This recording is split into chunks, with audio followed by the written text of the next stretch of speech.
नमस्कार, सीएनबीसी आवाज़ मोतीलाल ओसवाल स्टूडियो में आप सभी का स्वागत है। भारतीय मार्केट्स के लिए टिपिकल एक्सपायरी वाला दिन, जी हाँ, टिपिकल एक्सपायरी दिन। और अगर आप देखें तो निफ्टी, बैंक निफ्टी सब एक रेंज में। Shreya Veeru, first of all good afternoon. Good afternoon. और बस एक दिक्कत निफ्टी आईटी की है, आज 2% निफ्टी आईटी गिरा। अच्छा, आज अच्छी चीज़ क्या हुई, मिड कैप और स्मॉल कैप ने आज आउट परफॉर्म किया है। पिछले 4 दिनों से हम इसमें अंडर परफॉर्मेंस देख रहे थे, आज आउट परफॉर्मेंस है। और निफ्टी, बैंक निफ्टी दोनों ने ऑप्शन राइटर्स की रेंज को बखूबी से रिस्पेक्ट किया। आज I think one of the best days for option writers. दोनों निफ्टी में और बैंक निफ्टी में कॉल राइटर, पुट राइटर, किसी भी लेवल के अगर आपने ऑप्शंस लिख के रखे थे तो आपको अच्छा खासा आज पैसा बना होगा। चलिए खैर, शो की शुरुआत करेंगे हेडलाइंस के साथ। जून सीरीज की मंथली एक्सपायरी के दिन निफ्टी और बैंक निफ्टी ने ऑप्शन राइटर्स की रेंज का किया सम्मान। निफ्टी निचले स्तरों से 80 पॉइंट सुधर कर 23,900 के ऊपर। मिड कैप्स अच्छी तेजी के साथ कर रहे हैं आउट परफॉर्म। इंडिया विक्स से भी पॉजिटिव संकेत। बेक स्टॉक्स और 4 पड़े सटीक। जेफरीज की बुलिश रिपोर्ट से करीब 4% से ज्यादा उछाल के साथ निफ्टी का टॉप गिरने बना मारुति, लेकिन दिल्ली ईवी पॉलिसी के नेगेटिव असर के चलते टूटा आयशर मोटर्स। शेयर करीब 4% टूट कर निफ्टी का टॉप लूजर बना। उधर 4 शेयर नुवामा और सिप्ला में भी जोरदार रौनक। वहीं स्पॉटलाइट पेटीएम में भी तेजी कायम। आईटी शेयरों ने आज पूरे बाजार पर बनाया दबाव। 3 साल के निचले स्तरों पर पहुंचा इंडेक्स। निफ्टी के टॉप लूजर्स बने TCS, Wipro, Tech Mahindra. FMCG और सरकारी बैंकों में भी दबाव। केमिकल, रियल्टी और डिफेंस शेयरों में आज जोरदार तेजी। 1% से ज्यादा की मजबूती के साथ तीनों इंडेक्सेस कर रहे हैं कारोबार। डिफेंस में 5% के उछाल के साथ बाजार का टॉप गिरने बना। सोलार इंडस्ट्रीज, साथ ही कोचिन शिपयार्ड पे भी करीब 4% का उछाल। डिक्सन वीवो की सबसे बड़ी डील को जल्द मिल सकती है हरी झंडी। सूत्रों के मुताबिक सरकार जल्द जारी करेगी मंजूरी का लेटर। इंटर मिनिस्ट्रियल ग्रुप ने प्रस्ताव को दी मंजूरी। सीएनबीसी आवाज़ ने सबसे पहले खबर की ब्रेक। इलेक्ट्रॉनिक्स के बाद अब सेमीकंडक्टर सेक्टर में भी मेक इन इंडिया की बढ़ेगी धमाक। शनिवार को सानंद में पीएम मोदी कमर्शियल सेमीकंडक्टर का पहला कंसाइनमेंट जापान को सौंपेंगे। सीजी पावर के प्लांट में बना है चिप।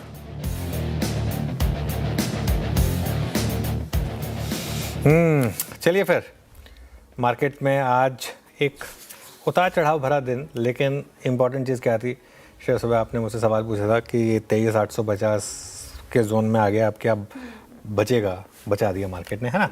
और उससे पहले सुबह 24,050, तो वो जो हमारी रेंज थी 24,050 अप साइड पर, 23,850 डाउन साइड पर।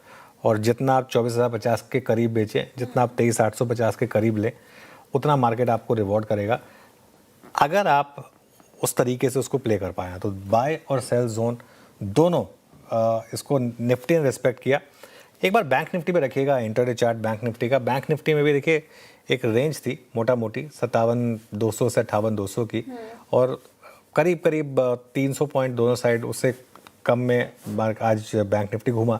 नॉर्मली बैंक निफ्टी में इतनी छोटी रेंज नहीं होती है, 450 पॉइंट, लेकिन आज एक्सपायरी है तो थोड़ा सा ऑप्शन राइटर्स के ग्रिप में रहा मार्केट। लेकिन आज की हाईलाइट रही मिड कैप का आउट परफॉर्मेंस। अच्छा, सुबह ऐसा नहीं था, सुबह ऐसा लग रहा था कि मिड कैप आज फिर कोलैप्स होने वाला है, लेकिन इसके बाद जिस तरीके से मिड कैप इंडेक्स में रिकवरी आई और मिड कैप इंडेक्स 300 पॉइंट भागा। स्मॉल कैप देखिएगा आप, स्मॉल कैप में भी आज अच्छी खासी आपको आउट परफॉर्मेंस दिखाई देगी। और स्मॉल कैप इंडेक्स तो 1% से ज़्यादा ऊपर है। एडवांस डिक्लाइन रखिएगा, पिछले 2-3 दिन से एडवांस डिक्लाइन थोड़ा ख़राब हो रहा था। आज कोई ऐसा नहीं कि बहुत ज़्यादा आउटस्टैंडिंग है, लेकिन 1.5:1 ठीक है। तो 3-4 दिनों के बाद थोड़ी सी मिड कैप में रौनक लौटी, ये एक बड़ा पॉजिटिव है। इंडिया विक्स लेकर आइएगा। कल इंडिया विक्स थोड़ा भागा था, लेकिन फिर भी हमारे कंफर्ट जोन में था। आज भी अगर आप देखें तो ज़बरदस्त कंफर्ट जोन में है इंडिया विक्स। जब तक 14.3 के नीचे है तब तक कोई दिक्कत नहीं। आज तो गिरा इनफैक्ट, और करीब करीब 1-1.5% नीचे गिरा। इसके अलावा स्टॉक स्पेसिफिक शानदार मूव रहे आज का इक्का और बिग स्टॉक हमारा मारुति। ऑनेस्टली स्पीकिंग, सुबह मुझे आइडिया नहीं था कि ये 5% भाग जाएगा स्टॉक, लेकिन मार्केट है। और मज़े की बात ये कि ऑलमोस्ट पूरी रैली स्क्रीन पर प्ले। राइट। 1% के ऊपर खुला और उसके बाद करीब 4% के करीब इंट्राडे में मूव आया। और आयशर मोटर्स, इसमें भी अगर आप देखें तो आज उम्मीद के मुताबिक ही कामकाज हुआ। पहले 6% गिरा और उसके बाद फिर लोअर लेवल से बार्गेन बाइंग आई। और एक चीज़ मैं आपको बताऊँ, सिर्फ सीएनबीसी आवाज़ ने आपके लिए इसका सही एनालिसिस किया था। अब 2 बड़े सवाल हैं। पहला बड़ा सवाल, क्या आज की एक्सपायरी ऑप्शन राइटर की रेंज के बाहर होगी, मतलब 24,050 या 23,850, ये दो लेवल्स में से कोई एक टूटेगा क्या? हम उसके बीचों बीच हैं। और दूसरा बड़ा सवाल, जुलाई की सीरीज़ के लिए अब आखिरकार टेक्सचर क्या है, उसका भी जवाब ढूंढने की कोशिश होगी। राइट और आखिरी का 1.5 घंटा काफी इंपॉर्टेंट होगा। आज की क्लोजिंग बेहद अहम हो जाएगी, किस लेवल पे क्लोजिंग होती है, इससे आगे की तस्वीर और क्लियर होगी और साफ होगी, तो वहां पे नजर रहेंगे और कवरेज आप CNBC आवाज पर देख रहे होंगे। लेकिन आज क्लियरली ब्रेथ ने आउट परफॉर्म किया है, मिड कैप और स्मॉल कैप में अच्छी रैली, स्टॉक स्पेसिफिक मूव्स थे अच्छे, realty, consumer durables, chemical, health care space ने साथ दिया आज के सेशन में। ऑटो के चुनिंदा स्टॉक्स और उसके आगे चर्चा करेंगे, लेकिन IT बैकफुट पर रहा। तो सवाल सर आपने जो उठाए वही सवाल सबके जहन में है कि जुलाई आउटलुक कैसा नजर आ रहा है आज के प्राइस एक्शन को देखकर। क्लोजिंग के लिए कौन से लेवल्स अब इंपॉर्टेंट हो जाते हैं? निफ्टी और बैंक निफ्टी दोनों में, निफ्टी में से दोनों ट्रेड बैठी हमारी बाय और सेल की, तो वो तो प्ले हुई है स्क्रीन पर, लेकिन बैंक निफ्टी जिस तरीके से रेंज में रहा, ये क्या बता रहा है? क्लोजिंग के लिए कौन से लेवल्स इंपॉर्टेंट और आगे की रणनीति, स्ट्रेटेजी क्या होगी? देखिए, बैंक निफ्टी पे तो हमने आज एक व्यू लिया था कि बैंक निफ्टी को हम अकेला छोड़ देंगे, आज कोई ट्रेड नहीं थी बैंक निफ्टी में। और सच बताऊं तो पहले 5 मिनट के मूव के बाद आप देख लीजिए, बैंक निफ्टी ने सिर्फ आपको रुलाया होगा और कुछ नहीं किया होगा। देखिए, जुलाई के आउटलुक पर मैं आता हूँ मैं थोड़ी देर में। पहले मैं आपको आज की बात बताता हूँ क्योंकि ज़्यादातर लोग आज का ही सुनना चाहेंगे। निफ्टी में 23,800 से 23,850 अब आपके लिए लक्ष्मण रेखा हो चुकी है। आज के लो ने एक बार और साबित कर दिया है कि 20 डेमा सैक्रोसैंक्ट है, मतलब उससे ज़्यादा इंपॉर्टेंट लेवल नहीं हो सकता। 20 डेमा और 200 डे मूविंग एवरेज, ये आपको ट्रेंड बताते हैं। 20 डेमा नियर टर्म का ट्रेंड बताता है, 200 day moving average long term का ट्रेंड बताता है, ठीक है। तो उस हिसाब से ये दो लेवल सबसे ज़्यादा क्रूशल होते हैं जब भी हम लेवल्स की बात करते हैं। इन लेवल्स की बात होती है 20 डेमा और 200 डे मूविंग एवरेज की। 200 से हम अभी भी काफ़ी दूर हैं, तो अगर ट्रेंड इंटैक्ट है और वापस ऊपर आ रहा है तो होपफुली जुलाई सीरीज़ में एक जो हमने सुबह रिव्यू लिया था कि आज अगर आप चाहें तो 1 जुलाई सीरीज़ के एंड की कॉल लेके बैठ जाएं।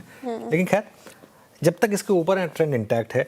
अगर 24,050 के ऊपर निकले, अब तो खैर मुश्किल लग रहा है, मैं आज की बात कर रहा हूँ, अगर 24,050 के ऊपर निकले तो फिर बुलेट की तरह बन सकते हैं निफ्टी पर। लेकिन उसके लिए ना श्रेया, निफ्टी के 2-3 बड़े स्टॉक्स को चलना होगा। एक्सपायरी डे है, रिलायंस पर नज़र रखें, HDFC बैंक पर नज़र रखें, इन्फोसिस पर नज़र रखें और लार्सन एंड ट्यूब्रो पर नज़र रखें। नॉर्मली 3-4 स्टॉक्स होते हैं जो आप ईयर मार्क करके रखते हैं, अगर निफ्टी में बड़ा मूव आना है तो आखिरी के आधे 1 घंटे में 3 PM मूव अगर आना है तो। जुलाई सीरीज़ का आउटलुक देखिए पॉजिटिव है, और जुलाई सीरीज़ में मैं एक चीज़ ज़रूर कहूँगा, एक रिस्क ओपन होगा अर्निंग सीजन का, स्पेशली सेकेंड हाफ में, और IT के नंबर्स ख़राब आएंगे। लेकिन ये मार्केट को पता है, नई बात क्या है ना, पता हो तो हमको, तो इसके लिए अब लेट्स सी कैसे मार्केट रिएक्ट करेगा। निफ्टी के जब तक लेवल्स, जहाँ तक लेवल्स की बात है, सपोर्ट हमने डिस्कस कर ही लिया 23,850 से 23,950, और रेजिस्टेंस रहेगी 24,050 से 24,150 की। बैंक निफ्टी पर अब 57,200 57,400 पे सपोर्ट है, आजकल वो 57,300 के आसपास है, और 58,000 तक की, 57,800 से 58,000 की रेजिस्टेंस है। आज के हाई का कोई मीनिंग नहीं है क्योंकि वो खुलते ही वहाँ था, उसके बाद नीचे आया वो, तो मोटा मोटी ट्रेडेड हाई तो 57,800 के करीब रहा है, तो 57,800 से 58,000 के बीच में रेजिस्टेंस रहेगी। वीरू के पास चलते हैं, आज एक्सपायरी वाले दिन स्टॉक स्पेसिफिक एक्शन कैसा रहा, वीरू बताइए। गुड आफ्टरनून अनुज। स्टॉक स्पेसिफिक एक्शन अच्छे हैं अनुज, और आज कुछ सरप्राइज पैकेजेस भी हैं। पहले मैं जिक्र करूंगा उसी स्टॉक का जिस पर हमने सुबह विस्तार से चर्चा करी थी, टाइटन, लुकिंग एग्रेसिव नाउ। जुलाई के ऑप्शंस के स्टैट्स को देख रहा था, आज के मूव प्रभावित कर रहे हैं उन सभी को, मतलब बड़े दूर के कॉल राइटर्स भी यहाँ पे निकल रहे हैं। ऑलमोस्ट ये अपना मिड सीरीज हाई, जून 30 का जो हाई था 4424, उसको टेस्ट करता हुआ 78.5, मेरे ख्याल से जब हम कल रोल ओवर रिपोर्ट पढ़ रहे होंगे, ऑलमोस्ट 87-88% रोल्स जो होंगे वो हो चुके होंगे। जून फ्यूचर्स में अगर आप देखें 1.5 लाख शेयर का बिल्डअप है यहाँ पर, जुलाई फ्यूचर्स में 12 लाख का, और जुलाई में करीब 12 लाख 19% का।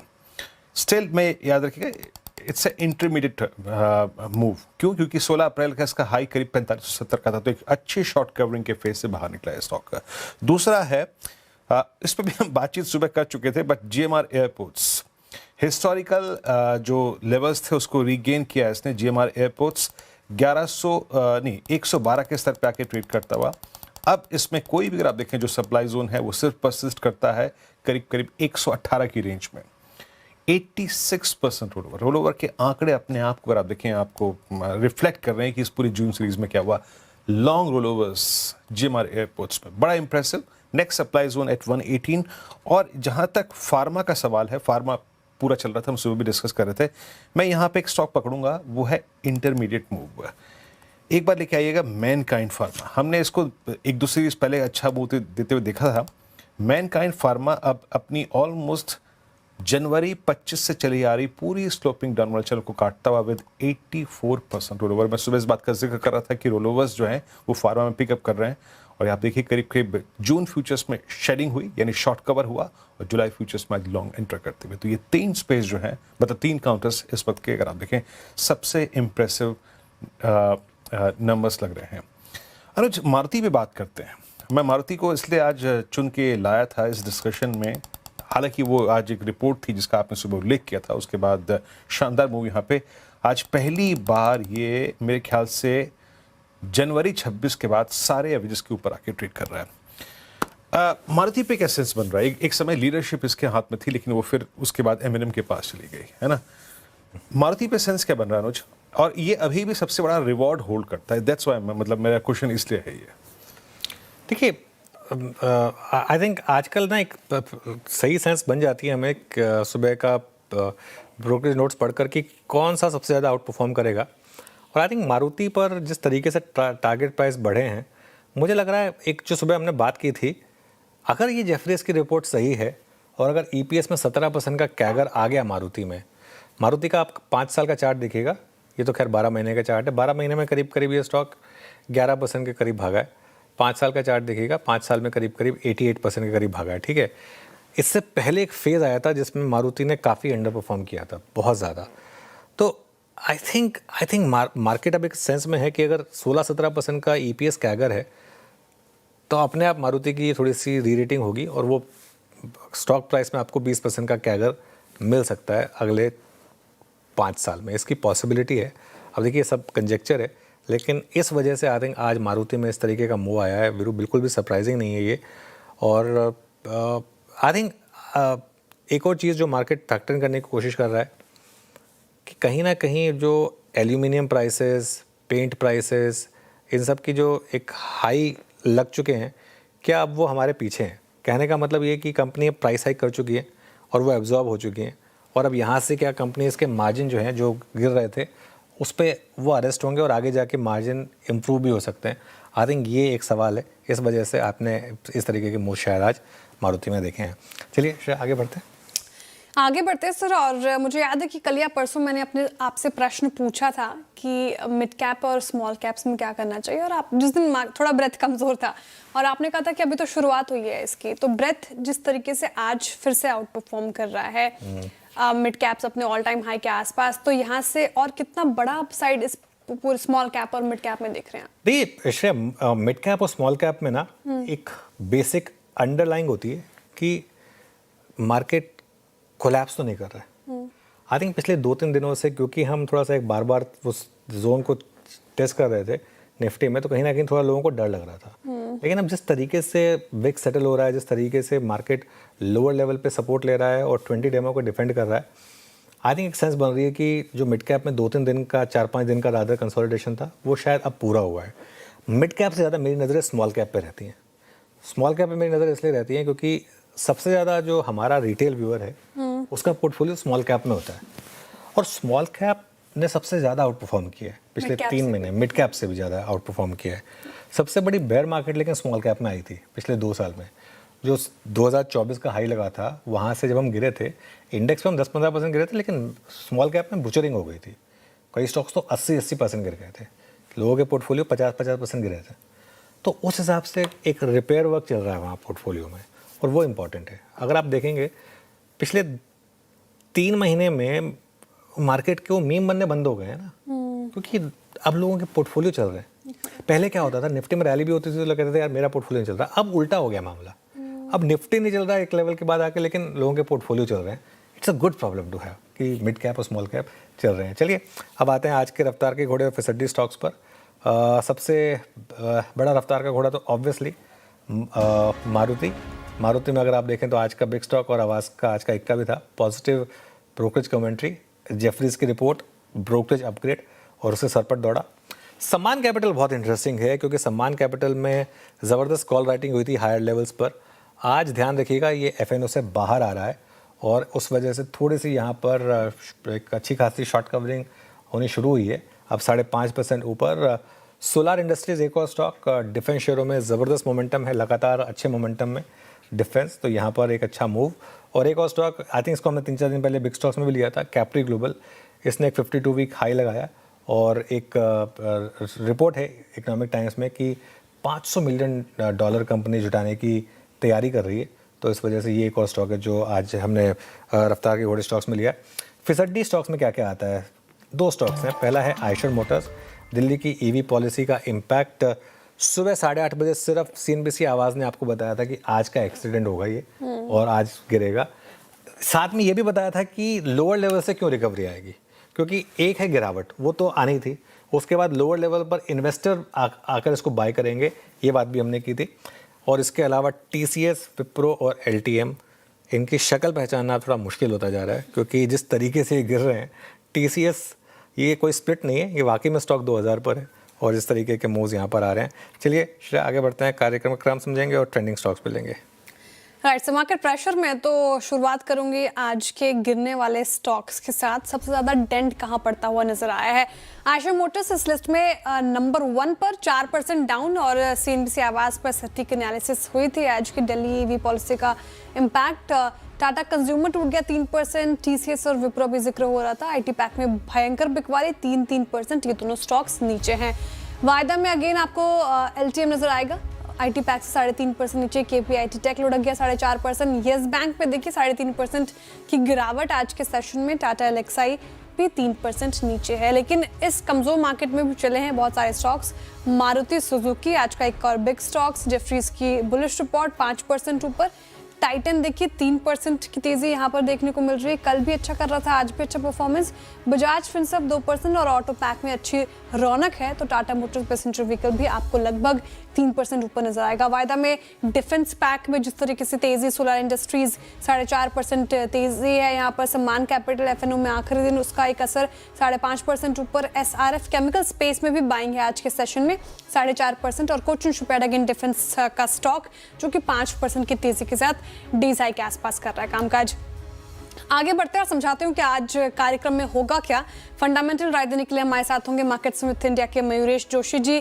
टेक्निकल कॉल्स लेंगे हम प्रकाश गाबा, मानस जायसवाल, रचना वैद्य, कविता जैन, अरुण कुमार मंत्री जी और अमित सेठ जी से। 2:20 पर समझेंगे कि मारुति में फुल रफ्तार क्यों है। 2:25 पर जून ऑटो बिक्री का अनुमान बताएंगे दीपाली। फिर 2:30 बजे डिक्सन वीवो जेवी पर खास अपडेट लेकर आएंगे असीम। 2:40 पर ऊपर बताएंगे कि आयशर में रिवर्स गियर क्यों लगा। 2:50 पर देश के सेमीकंडक्टर मैन्युफैक्चरिंग को लेकर खास अपडेट लेकर आएंगे केतन जोशी।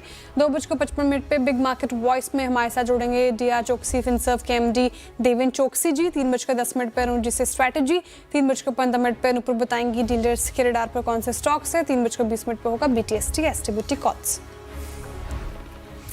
ओके, चलिए अब हमारा पैनल तैयार है और हमारे साथ बातचीत करने के लिए पूरा का पूरा पैनल सुसज्जित है। आप सभी को गुड आफ्टरनून। चलिए रचना जी, आप शुरुआत करिए। आज बताइए आपका इस समय का ट्रेड। जी गुड आफ्टरनून। और मेरा इस वक्त का trade one of the same counter जो सुबह दिया था SBI का शॉर्ट, हम उसी को कंटिन्यू करेंगे। और यहाँ पे अब तो और कंफर्मेशन मिल गया है हमें प्राइस मूवमेंट के हिसाब से। तो जुलाई की फ्यूचर्स को शॉर्ट करेंगे विद स्टॉप लॉस ऑफ 1046। और डाउन साइड पे अब हमारा पहला टारगेट रहेगा इंट्राडे के हिसाब से, नेक्स्ट वाला के हिसाब से 1030। एंड अगर कोई डिलीवरी लेने को रेडी है तो 1025 एंड 22। ओके, SBI 1035 पे सुबह भी रचना जी का शॉर्ट था, अभी भी रचना जी का शॉर्ट है SBI। अच्छा ठीक है, अमित जी आपका ट्रेड क्या रहेगा? जी good morning Viren ji, good morning Anuj ji, Shreya ji and everybody on the panel. Viren ji, मैं L&T फाइनेंस के साथ जाना चाहूंगा। यहाँ पे स्ट्रक्चर काफी पॉजिटिव है, हायर टॉप हायर बॉटम का स्ट्रक्चर है और पिछले कुछ दिनों से अच्छी खासी रिलेटिव स्ट्रेंथ दिखा रहा है। ऑलमोस्ट 2 दिनों तक इसने अपने गेन्स गिवन किए थे 306 307 के, और आज ऑलमोस्ट उस लेवल्स पे आ गया है। So it's on the verge of a breakout. कल के डिलीवरी वॉल्यूम्स भी काफी अच्छे थे, तो इसे बाय करना। 302 का स्टॉप लॉस रहेगा और टारगेट्स हमारे 315 के रहेंगे L&T फाइनेंस। L&T फाइनेंस ये अमित जी को पसंद आ रहा है, डेज हाई पर कामकाज करता हुआ stock. Kavita ji good afternoon, आपकी ट्रेड इस वक्त की। Very good afternoon Shreya, good afternoon everyone. Trade है फार्मा से, that is Mankind Pharma, and as a disclaimer ये कॉल हमने हमारे क्लाइंट्स के साथ भी शेयर किया है।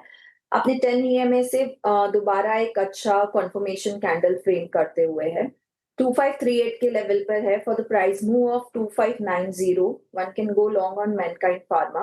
2490 के स्टॉप लॉस के साथ इसे अप्रोच करें। ओके चलिए, ये हो गई मैनकाइंड फार्मा पर कविता जी की पिक। गाबा सर गुड आफ्टरनून। गाबा सर आपकी ट्रेड। मेरा गुड आफ्टरनून टू यू, और मेरा ध्यान है लुपिन पर। लुपिन के सेटअप पे स्ट्रेंथ है, 2430 के आसपास ट्रेड कर रहा है लुपिन। स्टॉप लगाएंगे 2410, मतलब 20 रुपए का। फर्स्ट टारगेट रहेगा 2450, वो अचीवेबल है, और कल के हायर जोन भी देखने को मिल सकते हैं लुपिन। यूपिन 2430 पर डी हाई पे ट्रेड करता हुआ प्रकाश सर का बाय कॉल। मानस गुड आफ्टरनून, आपका trade. Good afternoon Virendra ji. तो देखिए नायका पे खरीदारी करने की राय रहेगी। नायका में हम 3-4 दिन से कंसोलिडेशन देख रहे थे, बट फाइनली स्टॉक ने आज एक ब्रेकआउट दिया है। करंट लेवल्स पे यहाँ पर खरीदारी करेंगे, 305 रुपए का स्टॉप लॉस लगाएंगे। 320 तक के टारगेट्स पॉसिबल है नायका के। ये कैश टेबल्स मैंने बताया आपको 320 के टारगेट के लिए। ऑप्शन में अगर ट्रेड लेना चाहे तो जुलाई मंथ का 310 वाला कॉल ऑप्शन ले सकते हैं। डिस्क्लोजर है कि इस पे हमने अपने क्लाइंट्स को भी रिकमेंडेशन दिया हुआ है। 11 रुपए 50 पैसे पे ट्रेड हो रहा है। 9.5 रुपए का स्टॉप लॉस लगाना है और 16 रुपए के target set. Nykaa days high पर यहाँ पर भी मजबूती, तो नायका माइनस जी की पिक हो गई। टेक्निकल कॉल्स पूरे हो गए हैं, रिकैप करती हूँ, लेकिन उससे पहले मयूरेश जी से फंडामेंटल आइडिया समझ लेते हैं इस मार्केट में। मयूरेश जी गुड आफ्टरनून, स्वागत है आपका कार्यक्रम में। बताइए आपका इन्वेस्टमेंट आइडिया क्या होगा। Afternoon Shreya ji, afternoon Anuj ji, afternoon to everyone on the panel. तो हमें लगता है I think pharma is a space जो अभी लाइमलाइट में आ रहा है, हमें काफी समय से पसंद है, और इसमें हमने काफी स्टॉक्स सिलेक्ट भी किए हैं। Lot of stocks have done well. जो रिसेंट एडिशन हमने हमारे स्विंग पोर्टफोलियोज में किया है उसका नाम है न्यूलैंड लैबोरेटरीज। हमें लगता है आई थिंक जो EBITDA मार्जिन से कंपनी ने पोस्ट किए थे, स्पेसिफिकली आई थिंक चौथे तिमाही में 40% के ऊपर मार्जिन थी, और इसलिए मुझे लगता है आई थिंक जो हम एक्सपेक्ट कर सकते हैं in terms of an annualized run rate FY27, FY28 के लिए, they closed FY26 at 29.5%, but अनुमान के हिसाब से जैसे नए लॉन्चेस आ सकते हैं जो नीश एरियाज में ऑपरेट कर रहे हैं, शायद ये 30-32% का बैरियर जो है एनुअलाइज बेसिस में, ये शायद न्यूलैंड लैब्स तोड़ सकते हैं in the coming year, which means it's a significant accretion, क्योंकि जैसे टॉप लाइन ग्रोथ में एक सिग्निफिकेंट इजाफा देखा जाएगा। We've already seen that the balance sheet has net cash onto it on an annualized basis as well. Return ratios significantly improve हुए हैं, 26% के आसपास ROCs हैं, जो fixed asset turns हैं, they are almost at 2.5 times, जो peak levels के आसपास है। और इसलिए मुझे लगता है I think with a new product push, product mix, operating leverage, margin expansion, earnings में एक बहुत सिग्निफिकेंट प्रभाव आ सकता है, जो रेटिंग रैंकिंग्स में डिस्प्ले होता है, जो मार्केट्स में इंडिया में देखते हैं। न्यूलैंड लैब्स हमें काफी पसंद है। न्यूलैंड लैब्स ये अच्छा लग रहा है मयूरेश जी को, ये स्पेस भी फोकस में है और इन्वेस्टमेंट पर्पस से ये स्टॉक आप रख सकते हैं रेडार पर। रिकैप करते हो, हमने बहुत सारे स्टॉक्स डिस्कस किए। रचना जी ने SBI चुना है, सुबह भी इनका शॉर्ट साइड का ट्रेड था और अभी भी कंटिन्यू करने की सलाह है इनकी तरफ से। SBI फ्यूचर्स को शॉर्ट करें, नीचे 1030, 1025 के टारगेट है, 1046 का स्टॉप लॉस लगाना है। अमित जी कह रहे कि L&T फाइनेंस में स्ट्रेंथ है, तो स्ट्रेंथ को प्ले करेंगे। 315 के टारगेट के लिए L&T फाइनेंस देखेंगे और 302 का स्टॉप लॉस लगाएंगे। फिर कविता जी के पास गए हम, तो उन्होंने मैनकाइंड फार्मा चुना। स्पेस में अच्छी तेजी, तो स्टॉक में दमखम 2590 के टारगेट है, 2490 का स्टॉप लॉस लगाना है। उसके बाद गाबा सर ने इसी स्पेस से ल्यूपिन को चुना है। ल्यूपिन में भी बहुत अच्छी तेजी और पिछले कुछ सत्रों से आउट परफॉर्मेंस, 2450 की टारगेट है, 2410 का स्टॉप लॉस। मानस जी की तरफ से नायका आया, जहां पर आज अच्छी स्ट्रेंथ है डेज हाई पर, यहाँ पे खरीदारी की राय है। 320 की टारगेट है, 305 का स्टॉप लॉस। साथ ही आप 310 के जुलाई के कॉल ऑप्शन में भी पार्टिसिपेट कर सकते हैं, जिसके लिए आपको 9.5 का स्टॉप लॉस लगाना है और 16 रुपए के टारगेट एक्सपेक्टेड हैं। और आखिर में मयूरेश जी ने न्यूलैंड लैब्स चुना है इन्वेस्टमेंट पर्पस के लिए, यहाँ पर रख सकते हैं अपनी निगाहें। मार्केट तो वैसा ही है, इनफैक्ट थोड़ा और नीचे आया है, लेकिन सर जिस तरीके से फार्मा स्पेस में अच्छी स्ट्रेंथ है, सिर्फ आज ही नहीं, और मुझे याद है हमने ChatGPT में लिया था उस दिन, तो गजब का भाग गया था, उसके बाद से रुकने का नाम नहीं ले रहा। तो हेल्थ केयर, फार्मा स्पेस अपने ऑल टाइम हाई के लेवल के आसपास कामकाज कर रहे हैं। यहाँ पर अब थोड़ा ज़्यादा एक्सपोजर बढ़ाना चाहिए क्या? देखिए श्रेया, मैं जैसा कह रहा था ना, आज सुबह भी आपको याद होगा, मैं कल भी लेना चाहता था चैट जीपीटी में, लेकिन क्योंकि मैंने थर्सडे को ऑलरेडी लिया था तो इसके लिए मैंने कल नहीं लिया। लेकिन वो मेरे लिए भी एक लेसन था कि हम नहीं होते डिसाइड करने वाले कि मार्केट में क्या चलेगा क्या नहीं चलेगा। हम कौन होते हैं डिसाइड करने वाले कि ये लेवल मार्केट नहीं तोड़ेगा, या हम कौन होते हैं कहने वाले कि ये स्टॉक जो है ये यहाँ से अब चलेगा या नहीं चलेगा। मार्केट का अपना विजडम है और हमें मार्केट को रिस्पेक्ट करना है। मार्केट से बड़ा कोई नहीं है। मार्केट अपने आप आपको बता देगा ये ट्रेड कब खत्म हुई है। अभी मार्केट ने ऐसे कोई साइन नहीं दिए, ठीक है। तो इसके लिए ये एक हमेशा इस चीज़ का ध्यान रखें, हमेशा मार्केट में ट्रेंड की रिस्पेक्ट करें। जैसे आईटी है, अब आईटी में हमने हर रैली में एक व्यू लिया था कि नहीं इसको शॉर्ट करें शॉर्ट करें शॉर्ट करें। पिछली बार एक जो 52 वीक लो लगा उसमें एक डिपार्चर किया हमने और एक व्यू लिया कि अब बहुत ज़्यादा सेलिंग हो गई है। अगेन लेसन, हम कौन होते हैं बोलने वाले, मार्केट ने बता दिया आपको बहुत ज़्यादा क्या होता है। वहाँ से 1000 पॉइंट गिर गया निफ्टी आईटी, है ना। और जो पहली बार जो लोग 33,000 पे लोगों को लगा था, आपको याद है एक बार 33,000 पे इंडेक्स पे लगा था, अब मत शॉर्ट करिए इसको। वहाँ से 7,000 पॉइंट इंडेक्स नीचे 20% के करीब। तो अब ये पैसा कहाँ जाएगा? जो डॉलर रुपये से जुड़ा हुआ ट्रेड है वो पैसा कहीं तो जाएगा, वो फार्मा में जा रहा है। इसके लिए फार्मा में आपको आउटसाइज रिटर्न्स मिल रहे हैं। नॉर्मली फार्मा में इस तरीके के रिटर्न्स नहीं आते, लेकिन क्योंकि एक बहुत बड़ा पैसा है जो सिर्फ इस एल्गो ट्रेड को फॉलो करता है, वो इस समय अपना पैसा फार्मा में डाल रहा है। और इसके लिए आप देखें फार्मा में एक के बाद एक सब में अच्छे मूव्स आ रहे हैं और ये उसी तरीके से इंटैक्ट है। चलिए अरुण जी ऐड हुए हैं, उनकी ट्रेड ले लेते हैं, फिर उसके बाद आज के हीरो की बात करेंगे। अरुण जी गुड आफ्टरनून, बताइए आपकी ट्रेड। जी sir, good afternoon and good afternoon to the panel. Again defence stocks में ही अच्छा मोमेंटम है, तो मैस्डॉक या मैसगांव डॉक में खरीदारी की सलाह रहेगी। 2500 के ऊपर ब्रेकआउट हुआ है, उसी के ऊपर ट्रेड कर रहा है, तो मैस्डॉक पोजिशनल ट्रेड के हिसाब से बाय करके चल सकते हैं। 2487 का स्टॉप लॉस रहेगा और 2578 तक के टारगेट मैसगांव डॉक में देखने को मिल सकता है। ओके चलिए, ये हो गई मैसगांव डॉक। आज डिफेंस में अच्छे मूव्स हैं, यहाँ पर बाइंग। आज बात करते हैं मारुति की और आज का इक्का, और यहाँ पर एक बड़ी पॉजिटिव रिपोर्ट सुबह सुबह हमने डिस्कस किया था, शेयर रिविजिट करते हैं इसे। राइट सर, मारुति सुजुकी 5% ऊपर है, डेज हाई पर कर रहा है कारोबार, 5% से ज्यादा इनफैक्ट। और आज का इक्का बिग स्टॉक्स आज का हीरो ऑफ द डे है। जेफरीज की बुलिश रिपोर्ट, अपग्रेड किया गया है इसको, होल्ड से बाय की कॉल दी गई है और टारगेट प्राइस देखिए आप 16,500 का रखा गया है। तो कल की ट्रेडिंग प्राइस से अगर मैं कंपेयर करूं तो 22% का अपसाइड दिख रहा था और अब देखिए 14,109 के लेवल पर आ ही गया है मारुति सुजुकी।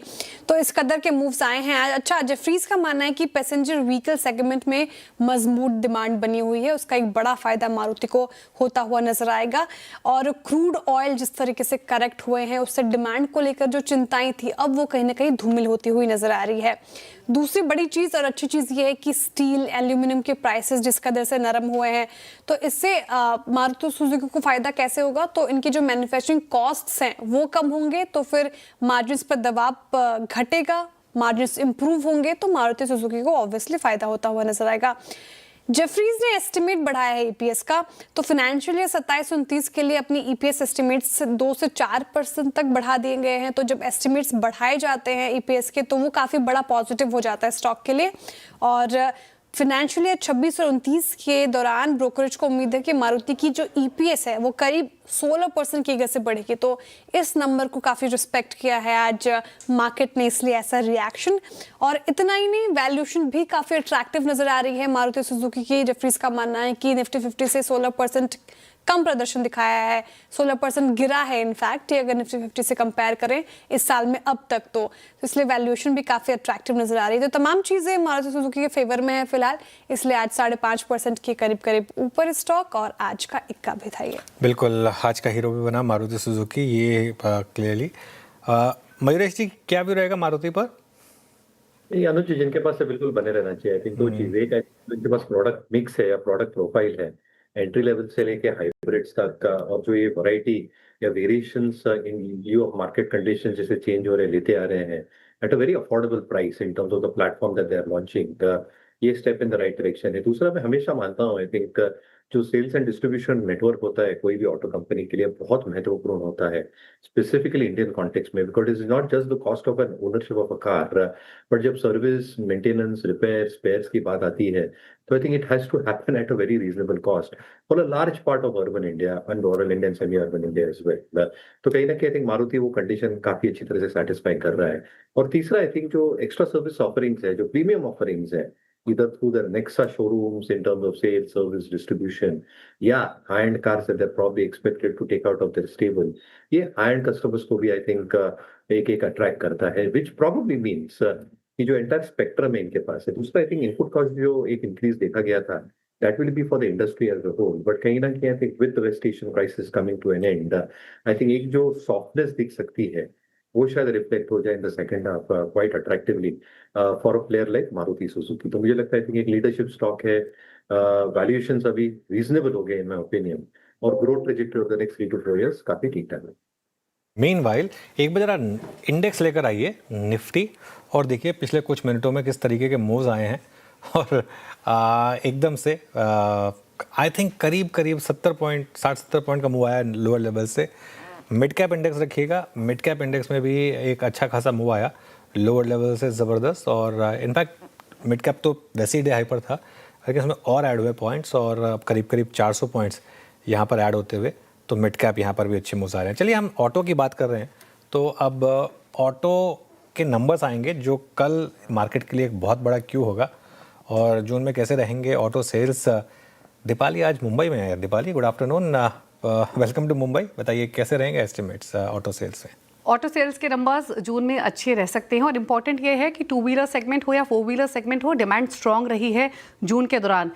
खास बात ये भी है कि फ्यूल प्राइस हाइक हुआ है, कंपनियों ने भी कीमतें बढ़ाई हैं, उसके बावजूद भी डिमांड पर कोई इम्पैक्ट देखने को नहीं मिला है। और एक अंदाज़ा लगाकर चलिए तो पैसेंजर व्हीकल्स में ओवरऑल 26% के आसपास की ग्रोथ रहेगी डिमांड में, वाई बेसिस पे 2 व्हीलर्स में अराउंड 18%, और medium heavy commercial vehicle segment में 12% के आसपास की ग्रोथ ओवरऑल रह सकती है। ईवी कॉन्ट्रीब्यूशन यहाँ पर बढ़ते हुए दिखा है, और कई मैनेजमेंट का तो कहना यह भी है कि सप्लाई के सामने डिमांड ईवी सेगमेंट में खासतौर से काफ़ी स्ट्रॉन्ग आगे के लिए भी दिखाई दे रही है। अगर स्पेसिफिक कंपनी के नंबर्स देखें तो मारुति के साथ शुरुआत करते हैं। अंदाजा लगाया जा रहा है 26 से 27% की ग्रोथ सालाना आधार पर मारुति सेल्स में रिपोर्ट कर सकती है। M&M के ऑटो नंबर्स देखेंगे तो ऑटो सेगमेंट में भी 26% की ग्रोथ रहेगी, वहीं ट्रैक्टर सेगमेंट में 12% के आसपास की ग्रोथ एंटिसिपेट की जा रही है। टाटा मोटर्स पैसेंजर व्हीकल के नंबर इंटरेस्टिंग रहेंगे, पिछली बार का बेस लो था, लेकिन उसका इंपैक्ट तो दिखेगा ही, ग्रोथ भी स्ट्रॉन्ग रहेगी। 58% के आसपास की ग्रोथ टाटा मोटर्स रिपोर्ट कर सकता है पीवी सेगमेंट में। Hyundai सिर्फ इकलौती ऐसी कंपनी रहेगी जहां पर आंकड़े फ्लैट दिखाई देंगे, वो भी इसलिए क्योंकि इनके जो सप्लायर्स हैं वहां से कुछ डिले से सप्लाईज की वजह से प्लांट बंद था, उसका इंपैक्ट देखने को मिल रहा है। 2 व्हीलर सेगमेंट में बजाज ऑटो, टीवीएस मोटर्स दोनों के ही 25 से 26% की ग्रोथ रह सकती है जून मंथ में वाई बेसिस पे अगेन, और साथ ही हीरो मोटो का बेस हाई था तो उसलिए उतना फायदा नहीं दिख रहा है, 2% के आसपास की ग्रोथ यहाँ रह सकती है। कमर्शियल व्हीकल सेगमेंट में देखें तो Eicher Motors, Volvo Eicher commercial vehicle में 13% की ग्रोथ रहेगी, अशोक लेलैंड 9% के आसपास की ग्रोथ रिपोर्ट कर सकता है, लेकिन लीड करेगा growth wise Tata Motors CV, जहां पर 26% के आसपास की ग्रोथ एंटिसिपेटेड है। Tractor segment specially to watch रहेगा, कंसीडरिंग मॉनसून को लेकर जो फियर्स हैं उसका इंपैक्ट डिमांड पर क्या देखने को मिल रहा है। वहीं पर थोड़ी ग्रोथ फिलहाल उतनी वाइब्रेंट नहीं रही है जितनी 2 व्हीलर या फिर 3 व्हीलर में रही है, but on an average industry point of view से देखें तो 7 से 8% की ग्रोथ वहां भी रह सकती है। बट ओवरऑल जून मंथ के नंबर्स काफी अच्छे रहेंगे। इंटरेस्टिंग ये भी है कि कंपनीज जो पहले काफी डिस्काउंट्स दे रही थी, डिस्काउंट्स भी कंपनीज की तरफ से अब कम हो रहे हैं स्ट्रॉन्ग डिमांड को देखते हुए। अगर दिवाली आपसे पूछूं, आपने कहा कि पीवी डोमिनेट करेगा, पीवी में ही पैसेंजर व्हीकल सेगमेंट में ही इस बार सबसे बेहतरीन सेल्स फिगर किसके आ सकते हैं? मतलब आप तो बाजार को देखते हैं, है ना? मारुति और टाटा मोटर्स पीवी, यहाँ 2 नंबर्स काफ़ी स्ट्रॉन्ग रह सकते हैं ओवरऑल। हालांकि M&M ऑटो है या फिर मारुति, यहाँ पर तो फिर भी वीरू 25-26% के आसपास की ग्रोथ रह सकती है। टाटा मोटर्स लीड करते हुए दिखाई देगा उस पर्सपेक्टिव से, लगभग 58% की ग्रोथ एंटिसिपेट करा। और इंपॉर्टेंट ये है कि टाटा मोटर्स पीवी में भी जो ईवी सेगमेंट है वहाँ पर ग्रोथ सबसे ज़्यादा रहेगी, जिसके कारण ओवरऑल नंबर्स इतने स्ट्रॉन्ग दिखेंगे। और यही कुछ बातचीत अगर आप देखें दीपाली में, जब लास्ट टाइम फारा से बातचीत कर रहा था तो उनका यही कहना था कि जो ईवी की एक्सेप्टेबिलिटी है अगर आप देखें वो बेहद शानदार है। अनुज, वो टाटा सियरा का ईवी वर्जन लॉन्च है, आप मालूम है ना? किसका? टाटा सियरा का? टाटा का सियरा का। दीपाली अच्छा। ये इतनी अच्छी चली, मतलब मैं फ्रेंकली स्पीकिंग जितने शोरगुल था टाटा सियरा को लेकर उतनी बिकी सेल्स फिगर जनरेट कर पाई है? बिल्कुल नहीं वीरेन। इनफैक्ट शुरुआत में 1 लाख का बुकिंग का आंकड़ा कंपनी ने पार किया। हुआ ये था कि इतना यूफोरिया बिल्ड हुआ था, सियरा कम बैक कर रही है, लीजेंड कम बैक कर रहा है, तो उस वजह से जो शुरुआती बुकिंग्स थी वो काफ़ी स्ट्रांग थी, लेकिन वो पेस बाकी के मंथ्स में डेफिनेटली मेंटेन नहीं हुआ है। और इंपॉर्टेंट है ये वजह भी है कि जिस सेगमेंट में सियरा ईवी आई वहाँ पर क्रेटा ऑलरेडी लीडर है, कॉम्पिटिशन बहुत ज़्यादा है, एक नहीं आपको कम से कम 10 से 12 ऑप्शंस मिलते हैं अगर आप इस सेगमेंट की गाड़ियाँ देखें तो इस कारण सियरा ईवी के जो शुरुआती नंबर्स थे वो डेफिनेटली सस्टेन होते हुए नहीं दिखे। ये कहाँ आप टाटा सियरा के चक्कर में पड़े? अगर आपको लेनी है तो MG M9 ले लीजिए, है ना? बहुत अच्छी कार है। हाँ, गूगल करिएगा उसको, I am sure Deepali would know, है ना? बहुत अच्छी कार है वो, और थोड़ी सी महंगी है लेकिन कार बहुत अच्छी है, वो अच्छी है, ये आपको बता देता हूँ। MG M9 ठीक है, इलेक्ट्रिक MPV। बड़ा अनुज, अच्छा दीपाली बहुत बहुत शुक्रिया आपके नंबर्स के लिए। अनुज, क्या कहते हैं टाटा मोटर्स पे क्या भी बंदा है इसको, जैसे कि हम अक्सर गुफ्तगू में बातचीत में करते रहते हैं ना, ये एक सिक्लिकल स्टॉक है ना? इस बार फिर बेस के आसपास है एक टाटा मोटर्स की इस नए व्हीकल का लॉन्च, ईवी का, सियरा का, क्या सेंस बन रहा है अब इन कंपेरिजन में मारुति? देखिए वीरू, जो JLR की इनकी गाइडेंस थी वो उसमें थोड़ा मार्जिन का डिसअपॉइंटमेंट था, उसकी वजह से स्टॉक गिरा है। आई थिंक इसके नंबर्स देख लेते हैं इस क्वार्टर के और उसके बाद कमेंट्री सुन लेते हैं। आई थिंक उसके बाद थोड़ा सा ज़्यादा बेटर व्यू रहेगा। Comparatively I think Tata Motors CV की स्टेटमेंट ज़्यादा पॉजिटिव थी, तो इसके लिए मार्केट ने थोड़ा सा फोकस जो है वो टाटा मोटर्स CV पर किया है compare to Tata Motors PV, और इस वजह से अगर आप 1 महीने का चार्ट देखेंगे तो टाटा मोटर्स CV ने थोड़ा सा आउट परफॉर्म किया है compare to Tata Motors PV। 1 महीने में टाटा मोटर्स CV 12% चला है और टाटा मोटर्स PV जो है वो करीब 10% नीचे गिरा है। और जब कंपनियां डीमर्ज करती है ना, तो ये एक एडवांटेज होता है इन्वेस्टर के पास कि आप एक किसी पर्टिकुलर बिजनेस पर स्पेसिफिक बेट ले सकते हैं। अब जैसे अब आयशर मोटर्स है, बहुत लोग चाहते हैं कि वो भी अपना जो वोल्वो बिजनेस उसको अलग कर दें, क्योंकि बहुत लोगों को सिर्फ बाइक पे एक व्यू लेना है। तो ऐसे इसके लिए अब सबसे बड़ा तो M&M को सारे बिजनेस एक कंपनी में है उसके, तो कई लोग चाहते हैं कि वो अलग कर दें, हालांकि उनका व्यू है कि वो नहीं करेंगे। लेकिन जब इस तरीके से डीमर्जर होते हैं तो वो शेयर होल्डर्स के लिए अच्छा रहता है कि वो एक व्यू ले पाते हैं कि अगर आपको एक पर्टिकुलर बिजनेस पे व्यू लेना है तो आप ले सकते हैं। चलिए काम करते हैं, अब ऑटो से आगे बढ़ते हैं और कुछ और ट्रेड्स लेते हैं। कैश कॉल्स हो जाएं। गाबा सर, कविता जी और अमित जी हमारे साथ कैश कॉल्स के लिए। गाबा सर बताइए आपका कैश कॉल। मेरा ध्यान है ग्लैक्सो पर। ग्लैक्सो ट्रेड करे 2441 पर और स्टॉप लगाना चाहिए मेरे ख्याल से 2415 पर। 25 रुपए का स्टॉप हो रहा है, करीब 2 टारगेट होगा 2500। स्पिल ओवर ट्रेड कल के लिए हो सकता है ग्लैक्सो। ग्लैक्सो अगर आप देखें जीएसके फार्मा यहाँ पे 2441 पे आपका एक लॉन्ग कॉल है। चलिए और अगली कॉल पकड़ते हैं यहाँ पर कविता जी से। कविता जी आप क्या पिक करेगी? तो ऑटो एंजली से JBM ऑटो, यहाँ एक अच्छा स्विंग ट्रेड बनता हुआ दिख सकता है। बुलिश एनगल्फिंग फॉर्मेशन बनाते हुए दिखता है ऑन 1020 EMA। एक अच्छा मूव 700 के ऊपर वंस निकलता है तो बनते हुए दिखेगा। मौजूदा भाव से भी आप पोजीशनिंग कर सकते हैं। 670 के SL के साथ इसे अप्रोच करें 740 760 के प्राइस मूव के लिए। ओके, चलिए ये बात हो गई JBM ऑटो पर। अमित जी गुड आफ्टरनून, आपकी ट्रेड? जी अनुज जी, मैं सिटी यूनियन बैंक के साथ जाऊंगा। यहाँ पे एक अच्छा खासा हमने कंसोलिडेशन देखा है। फाइनली पैटर्न एक कंट्रैक्शन पैटर्न से बाहर आ रहा है। सारे मूविंग एवरेजेस स्क्वीज्ड हैं। यहाँ पे लगभग 207 का प्राइस है, इसे बाय करना है। स्टॉप लॉस हमारा रहेगा 203 का और टारगेट्स रहेंगे 215 रुपीज के। चलिए मीनवाइल मार्केट में अब अच्छे मूव्स हैं मिड कैप्स में। एक और परसिस्टेंट सिस्टम दिखाइएगा मुझे ज़रा। और परसिस्टेंट सिस्टम्स देखिए कल हमारा व्यू था उसके अगेंस्ट परसिस्टेंट में मूव्स आए, लेकिन अब कल जहाँ खुले थे हम वहाँ आ गए हैं मोर और लेस। और अगेन जो बात मैंने कल कही थी, कल ओवर रिएक्शन लग रहा था मुझे।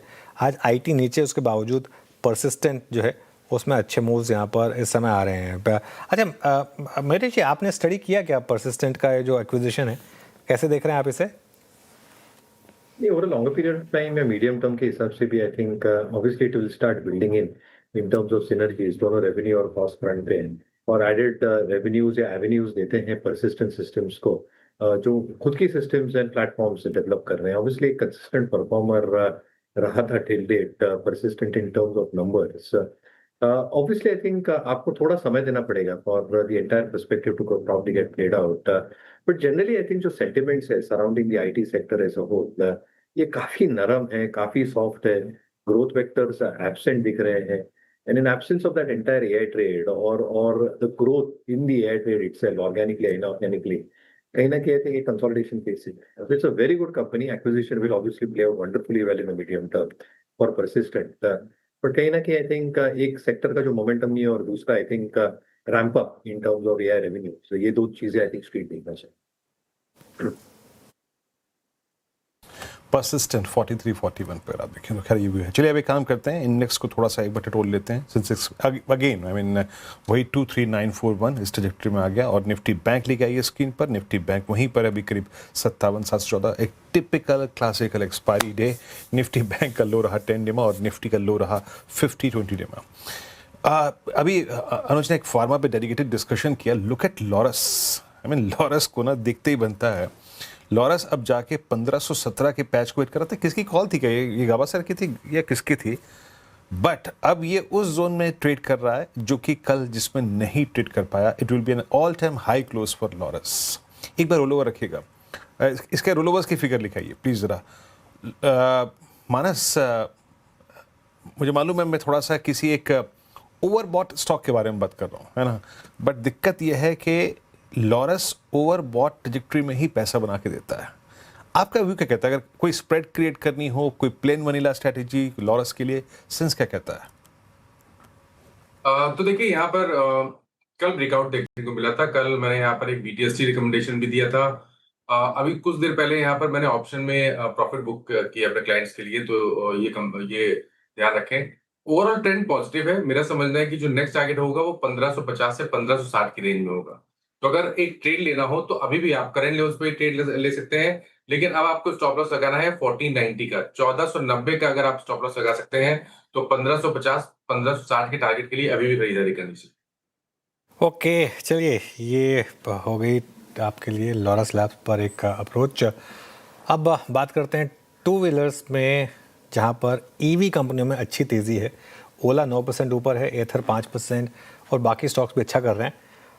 नूपुर से जानते हैं कि क्या फ़ायदा हो रहा है इन कंपनियों को दिल्ली की ईवी पॉलिसी के बाद. नूपुर बताइए. बिल्कुल, कल दोपहर में जो ईवी पॉलिसी का आया था अपडेट, उसके बाद आज मोमेंटम देखने को मिल रहा है स्टॉक्स में. टोटल इन्वेस्टमेंट जो दिल्ली गवर्नमेंट की तरफ से ईवी को लेकर होने वाला है वो करीबन 15,000 करोड़ के आसपास रहेगा, जिसमें से 7,000 करोड़ जो ईवी परचेज इंसेंटिव के तौर पर जो सरकार है वो अलोकेट करती हुई नजर आएगी. और इनफैक्ट 8,000 करोड़ जो है चार्जिंग इंफ्रा डेवलपमेंट और टैक्स कंसेशन को लेकर दिल्ली सरकार की तरफ से अनाउंसमेंट आते हुए दिखी थी. काफ़ी सारी सब्सिडरी मिलने वाली है फर्स्ट ईयर, सेकेंड ईयर और थर्ड ईयर ईवी परचेज को लेकर, क्योंकि जो पॉलिसी है 1 अप्रैल 2028 के बाद टू व्हीलर जो होंगे वो इलेक्ट्रिक ही रजिस्टर किए जाएंगे, यानी कि जो पेट्रोल और डीजल वाले टू व्हीलर्स हैं उनका रजिस्ट्रेशन होना बंद हो जाएगा. काफ़ी पॉजिटिव है. सिर्फ टू व्हीलर मार्केट देखें तो 67% जो टोटल रजिस्ट्रेशन होते हैं दिल्ली में, उसका 67% टू व्हीलर मार्केट में कंसिडर किया जाता है. बड़ा मार्केट है दिल्ली का. इनफैक्ट इलेक्ट्रिक कार्स की भी बात करें तो यहाँ पर भी दिल्ली सरकार की तरफ से ईवी को लेकर पॉलिसी सामने आई थी, जहाँ पे 30 लाख के नीचे की जितनी भी प्राइवेट कार्स है उस पर कोई भी टैक्स या रोड टैक्स नहीं लगेगा. और इनफैक्ट 3 व्हीलर को भी लेकर यहाँ पे ईवी पॉलिसी जारी की गई थी. अब काफी सारे स्टॉक्स फोकस में आते हुए नजर आ रहे हैं. सबसे पहले टू व्हीलर्स की बात कर लेते हैं. ओला इलेक्ट्रिक, जिसका 100% कॉन्ट्रीब्यूशन ईवी से, प्योर प्ले ईवी है, EV plus EV cell battery cell के कारोबार करती है, तो फोकस में आती हुई नजर आ रही है. एथर एनर्जी की बात करें तो ई स्कूटर 100% रेवेन्यू जो है वो इलेक्ट्रिक से ही आता है. हालांकि टीवीएस मोटर हाइब्रिड कंट्रीब्यूशन है 7%, जो टोटल वॉल्यूम है टू व्हीलर सेगमेंट में वो ईवी से आता हुआ नजर आता है. टीवीएस मोटर्स के पास हाइब्रिड आईसीवी का भी कंट्रीब्यूशन है और ईवी का भी कंट्रीब्यूशन है. इसके अलावा बजाज ऑटो 9% जो है कंपनी का टोटल वॉल्यूम वो ईवी सेगमेंट से आता है. हीरो मोटर को लीस्ट 3% आपको दिखेगा और आयशर मोटर जो आज दबाव में आते हुए नजर आ रहा है, बिल्कुल भी कंट्रीब्यूशन ईवी से नहीं है. कोई भी ईवी प्रोडक्ट नहीं है कंपनी का.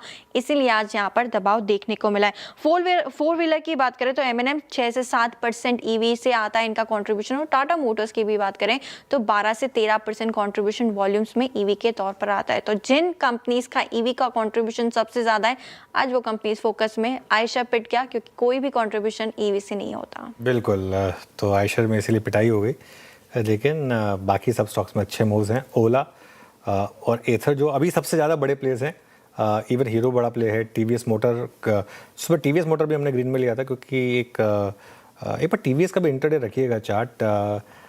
इसका ईवी पोर्टफोलियो एक्चुअली काफ़ी बड़ा है और अगर आप देखें सुबह एक्चुअली नीचे खुला, अच्छी बात थी, वहाँ से रिकवरी आई। अब ये हो गई ईवीज़ की बात। आगे बढ़ते हैं शुक्रिया नूपुर और बात करते हैं धमाकेदार ऑप्शंस की।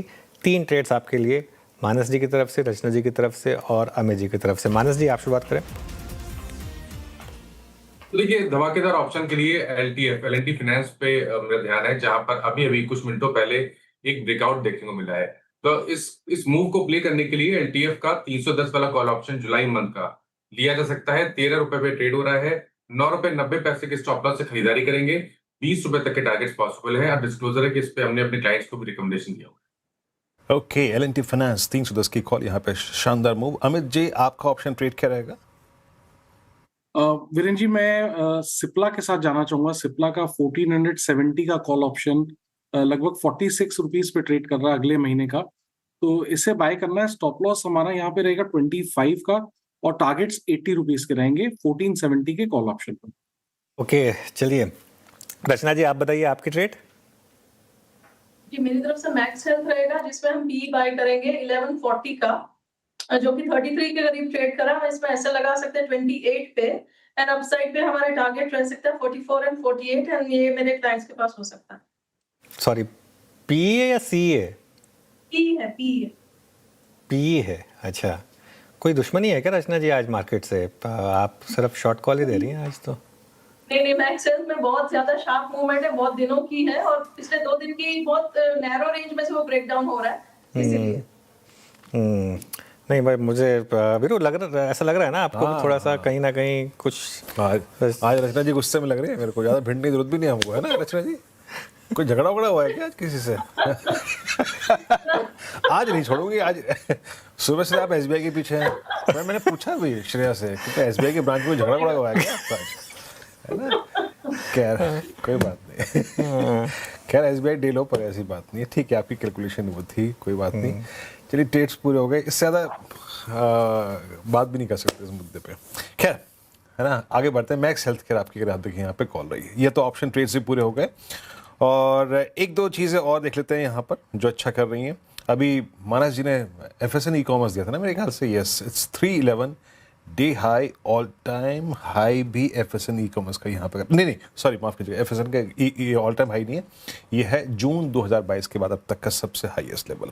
एक स्टॉक और रखिएगा प्लीज, रखिएगा, और that's Mazagon Dock. Defence space की बात कर रहा हूँ मैं।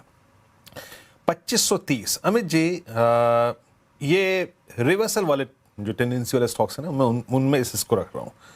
2529 बड़ा एवरेज काट रहा है, डे हाई पे क्लोज हो रहा है, रोलोवर्स के अच्छे फिगर। कैसे रीड कर रहे हैं आप इसको? वीरेन जी, इनफैक्ट ये स्टॉक ने 200 EMA के आसपास और मूविंग एवरेजेस के आसपास एक कंसोलिडेशन किया है। 4-5 दिनों का पुल बैक था, हायर लो क्रिएट करके वापस 200 EMA रिगेन कर रहा है। तो पॉसिबिलिटी की प्रीवियस स्विंग हाई 2570 या 2600 पॉसिबल है, लेकिन यहाँ पे एक टाइट स्टॉप रखना पड़ेगा 2500 रुपीज का। यहाँ पे अगर आप देखें मजगांव डॉक अच्छा करता हुआ शानदार मूव यहाँ पे डी हाई पर आके ट्रेड कर रहा है। खैर, अब थोड़ा सा विषय को छेड़ते हैं और ईएमएस सेगमेंट पर फोकस करते हैं। डिक्सन और वीवो के जेवी को सरकार से जल्द मंजूरी मिल सकती है। सूत्रों के मुताबिक कंपनी को लेटर जारी करने की प्रक्रिया अंतिम चरण में है। ज़्यादा जानकारी के लिए मेरे साथ मेरे सहयोगी हैं इस वक्त असीम। कब तक ये जो लेटर है वो इशू हो सकता है और फाइनली अप्रूवल, इसकी मंजूरी मिल सकती है? साल 2024 में डिक्सन ने वीवो के साथ एक जॉइंट वेंचर किया था। इस जॉइंट वेंचर के साथ कंपनी को नोएडा के अंदर एक प्लांट लगाना था और उस प्लांट के अंदर मैन्युफैक्चरिंग करनी थी, इलेक्ट्रॉनिक मैन्युफैक्चरिंग करनी थी, खासतौर पे कि इसके अंदर जो इलेक्ट्रॉनिक प्रोडक्ट्स थे, मोबाइल फ़ोन थे, स्मार्टफोन थे, टैबलेट थी, उनका प्रोडक्शन शुरू करना था। लेकिन अभी तक कंपनी को सरकार की तरफ से इस जेवी को मंजूरी नहीं मिली थी।